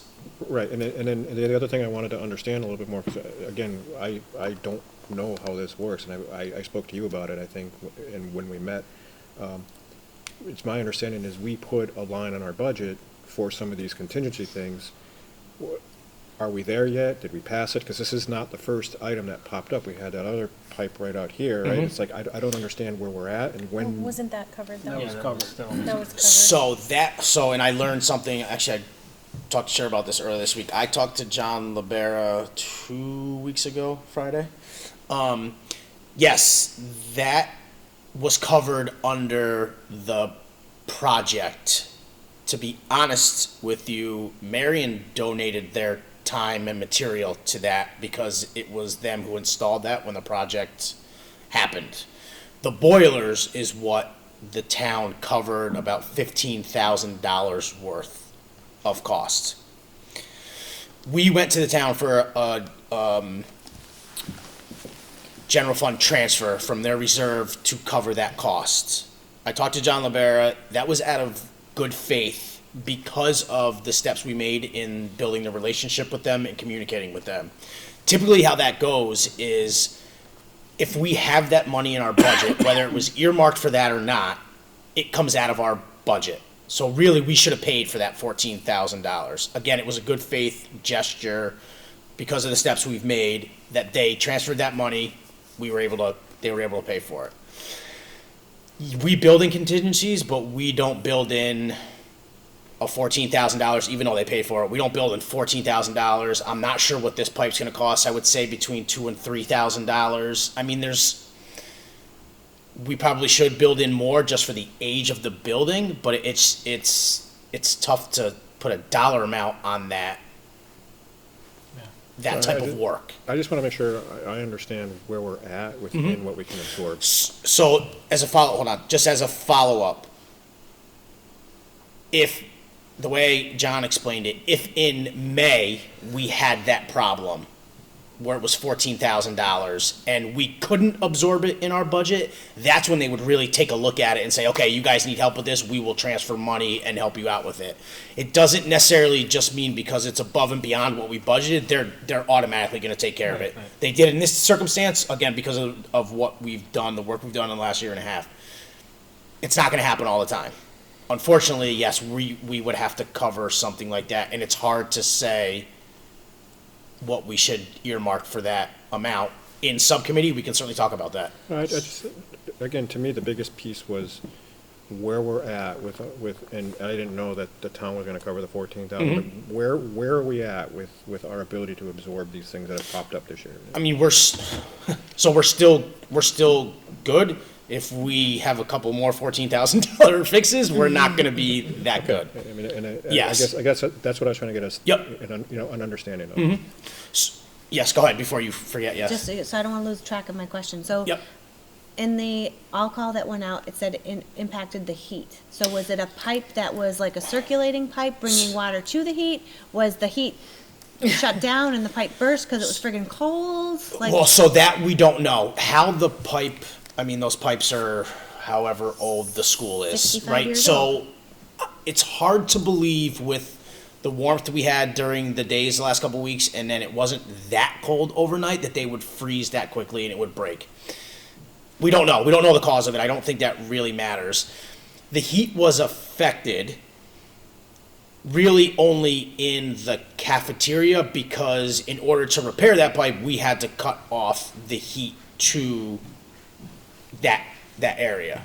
oh, for power reasons or something? Well, just for them to water. repair the leak. It was the water was leaking, so we had to get the water out of those tubes, out of those So it was a hoses. circulating pipe for the heat? Yes. Okay, Yeah. that's what, that was, Yes. I didn't hear you answer that part. Yeah, I wasn't sorry. sure if it was like Yes. drinking water or water service to the caf. No. or something. It was yes, it was circulating water to heat the building. So correct. you use a forced hot water radiant heat, is what you're saying? Okay. Yes. So that makes sense. When those pipes go, you're gonna have to drain the whole system. You got to and then isolate where the fix is. Yep. And the response time, how the whole process went down was awesome. The kids handle it over there. They're kids. They want to know what's going on. No one was ever in danger. No one was going to freeze in the school. No one was going to fall in this big hole. Hopefully, we should have it all covered up by tomorrow. Okay. And you have it appropriately caution taped off, I guess? Yes. Okay. Yeah, yes. I've seen pictures of it on social media. So that's what came up when we talked about how we're going to fix it. And I said to John Sullivan, John, the first thing kids are going to do is take pictures of this and put this on Facebook, Snap, anyway. Let's make sure it's as safe as possible so we don't have any problems. Yeah. And they did a great job. Now, again, I'm sorry I took so long. I just wanted a recap of that Yeah, because it was something that popped up since our last meeting, right? And if you didn't mention anything, I would have forgot. Can I just follow up on your facilities conversation as to what's going on between when it comes to voting setup with this nonsense over John or who's setting up for this or who, we're too small to have, that's gonna be the dividing factor again, if we're gonna be arguing over who's setting up. Well, I'm not doing that. It's in your building, how are we there gonna? wasn't so I want to just be careful. There wasn't an argument I about know, it at but- all. Right. It was maybe a little miscommunication and misinterpretation on, I would say, mine and Chris's part. Okay, so but moving forward, how has that been ironed out? So it's clear now? Or not? If it hasn't, then I would ask that it better get done. And I was telling Cheryl, maybe these issues over people watching Channel 12 or 15, that's where we're finding things out. That's not the way we should be doing it. So Agreed, yeah. If two of us have to go to, because we freed up Mondays to be able to go to something, we haven't even done that yet. It's now December. I So have. why, why couldn't two of us go and get on the agenda for 15 minutes to say their issues or anything, to straighten them out now, or straighten this issue out? Yeah, Are you I think that's clear a- people on what, you know, otherwise it's just gonna continue to go on, and we're too small. We're not a Chicopee where you got schools all over the place, you know, we're a small town. We're in, you know, we're all in one place here now. Yep. I haven't So gone I to don't the know why we extent. can't do that. Yeah, I haven't gone to the extent of getting on their agenda, but I've gone to one of their meetings and I've watched 3 or 4 surrounding meetings since. Sometimes Mondays are tough for me to get there, but I have taken the time to keep tabs on what's going on there, and that's when I reach out to Cheryl and say, can we talk about this, this, and this? So that, one, we understand it, and two, maybe having a discussion about it prompts Well, I'm sure. whatever happens to it's smooth out. because of GCAM, but we shouldn't be watching channel 12, 15, us watching selectmen watching our meetings and then getting questions about it and following up on it and questioning know what for you're the last saying and those kind of things. Year and a half or 2 years that I've been here, we've always talked about maybe having a liaison between the two committees. I mean, to be honest, I wouldn't mind getting on the agenda every select board meeting just to talk. Most of the dialogue is gonna be around finance and facilities anyway that I would have with them, so I don't mind. I'm open for, I understand what you're saying. Well, just because sometimes I always say, I didn't know this, I didn't know Yep, that. Well, here's yep. an opportunity, well, ask the question. You have a question about something, Yeah. ask it. Yeah.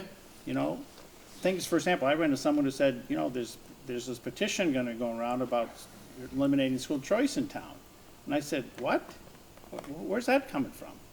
What are you talking about that from? I said to the person, I hope you're telling them better not do that, because school choice, a lot of the money all the money goes back into the school budget. You take that away, how are you gonna cover a town? Yep. Things like that, it's like, what, you know, like, have that conversation, at least so it doesn't, and it's more than just the finances when you meet. We talk about meeting in March, talk about, you know, it's the day-to-day stuff. As simple as, who's gonna set these chairs up, you know, for a town meeting? In a town building, even though it's used by the school. It's like, come on. So I'd like to Hold kind on, of can we take, just let Emery go? He's gonna forget his Okay. thought. No, I'm not gonna, you know I never forget. But what I was gonna ask is whether, in collaboration with the Community Relations Committee, we can segment the important aspects of our budgeting process and start maybe doing some shows on GCAM and all that. Because I'm still hearing that you know, there's leftover money in the school budget, and you know, it's being stashed away somewhere. Even though we are repeating the fact that it's been used for the technology program and all that for last year. Let's just clarify what we do with the money, where it's being used, if there is leftover money where it may be, it could be circuit breaker, it could be a net surplus, net plus on the school choice side, and as Jim said, that's the benefit of the school choice program, whether we like it or not. We can have a different conversation about it, but right now, it is a plus for us, for our school district. We should make sure that everyone understands it. And I'm not saying this because, everybody should understand it and they don't. For anybody, including us, we understand when we hear the same thing over and over in a way that is digestible, that is understandable. Awesome. So let's just try to do that. It would be a great way to educate ourselves and help everybody else too. And I kind of planned on doing that more in the budget process this year, more public hearings, more, you know, all that stuff, so. That's good. Cool. right, I hate to bring all good things, but I mean, I think all good things have to come to an end, right? Are we ready to adjourn? I have one last question. Can you just remind us when the negotiations with the union start? Are we due this So coming? we have, yes, we've had a request out since the summer to begin meeting, to Okay. begin negotiations. As Adam shared, there seems to be a statewide tension around negotiations and an MTA playbook. We seem to be getting wrapped up into that a little bit, but we are going to try and work. Robin, I know, has reached out a few times to their side to try and get the meeting. We need that first meeting. Okay. So I think we can we meet Wednesday, right? That's our scheduled time? Yes. Is it okay, because I need to be coached a little bit about that request? Like, I read the stuff, I just want to make sure I understand it before I go back to the select board and say, this is what you're entitled to. Right. Sure, we can do that on Wednesday. Okay, and then I can get that, because if we're planning, if you're saying we have the potential to start meeting with them in January, I need to prep the select board, because they right now think that they have every right to be at everything that we do. And right. My understanding is probably not. Right. They have some rights in there, but not, I think, what they think they are. And I just want to make sure when I go back and explain it to them, I understand what I'm saying. Yeah, and I think it goes to the same thing. If we can go to the highest authority possible to share that information that we got from our attorney, who actually advises many school districts in the state on similar matters, it would be better, because obviously we are at a point where either the information doesn't make sense or we don't find it credible enough, and it's all good. If we have that understanding, let's find the information that will be credible enough so that we know what the boundaries are, who can participate in what meeting and cannot participate in other meetings. It would be really odd if somebody showed up at one of these meetings and would say, oh no, you should not be here, and then they say, no, I believe I have the right to be here. So let's just clarify it before we started. But I brought this up because we're talking about the budget, and we should really get going with these negotiation meetings, because we're starting with our budget cycle as well. And our projections have been ready for, I'd say a month maybe now, probably more than that. Yep. And I just think to your point about the select board, I don't want to just send a letter back to Jay. I think right. That's exactly what I'm saying. Have a discussion with him. I think a letter is too cold. It would probably be easier to explain in a letter. Yeah. But I think it's better to do a face-to-face talk through with the select board and say, I got your letter. We did some research. This is what I found. Look, honestly, and this is going to be the last thing I say tonight, it would be a lot better or a lot quicker if we start with that idea of a liaison both ways.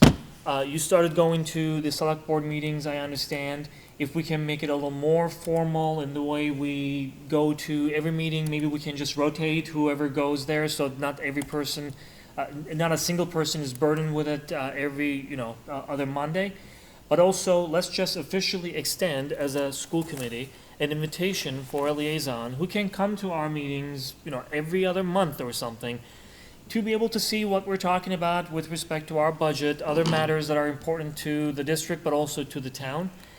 That's relationship building, but that's also really keeping ourselves informed firsthand. I don't think we have that opportunity a lot. No, and like I say, I've been to one, and I've watched many, and I've reached out to Jay when he saw me there. He's like, you didn't sign in, why were you there? And I explained I was trying to just kind of lay the foundation to understand how we work together and communicate a little bit better, and I got the kind of cold response back of, just call Kathy and make sure you're on the agenda. Well, that really wasn't the intent of what I was trying to do, but I stopped there because that wasn't the intent, and it was going to be bigger than something I was going to be, willing to commit to for just myself being on.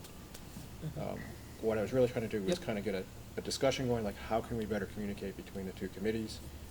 We freed up our Monday nights. Do we try to do a liaison? Do we try to get on each other's agendas? How do we do that? And I just got that response back, which told me he didn't really want to talk too much. Just get on the agenda, he'll hear me out, and then I go. It's kind of the impression I got reading his response. And maybe it was wrong, but that's the impression I got. Yeah, and let's do our part then. Okay. I don't know who would, I'm assuming, you as our chair can send that letter, if you don't mind. Or both of you, our superintendent and our chair, explaining what that role of liaison is, and that, they are more than welcome to come to some of our meetings. Obviously, if it's well explained, that role is not a full participant in the business part of the meeting. But please just let's have those conversations once in a while, firsthand, as opposed to, as Jim was saying, watching GCAM and trying to see who said what. They already are liaisons to highway, police, fire, library, so why can't there be a liaison to the school department? Yeah. Give them something to do. I mean, other towns have it where somebody in that capacity is actually part of the school committee too. So I mean, that's a built-in liaison, right? We don't need that right now. We're forcing them to come to the table though, right? All right, so can I hear a motion to adjourn? I'll move to adjourn the meeting. A second. All right, all those in favor? Aye. All those opposed? Thank you.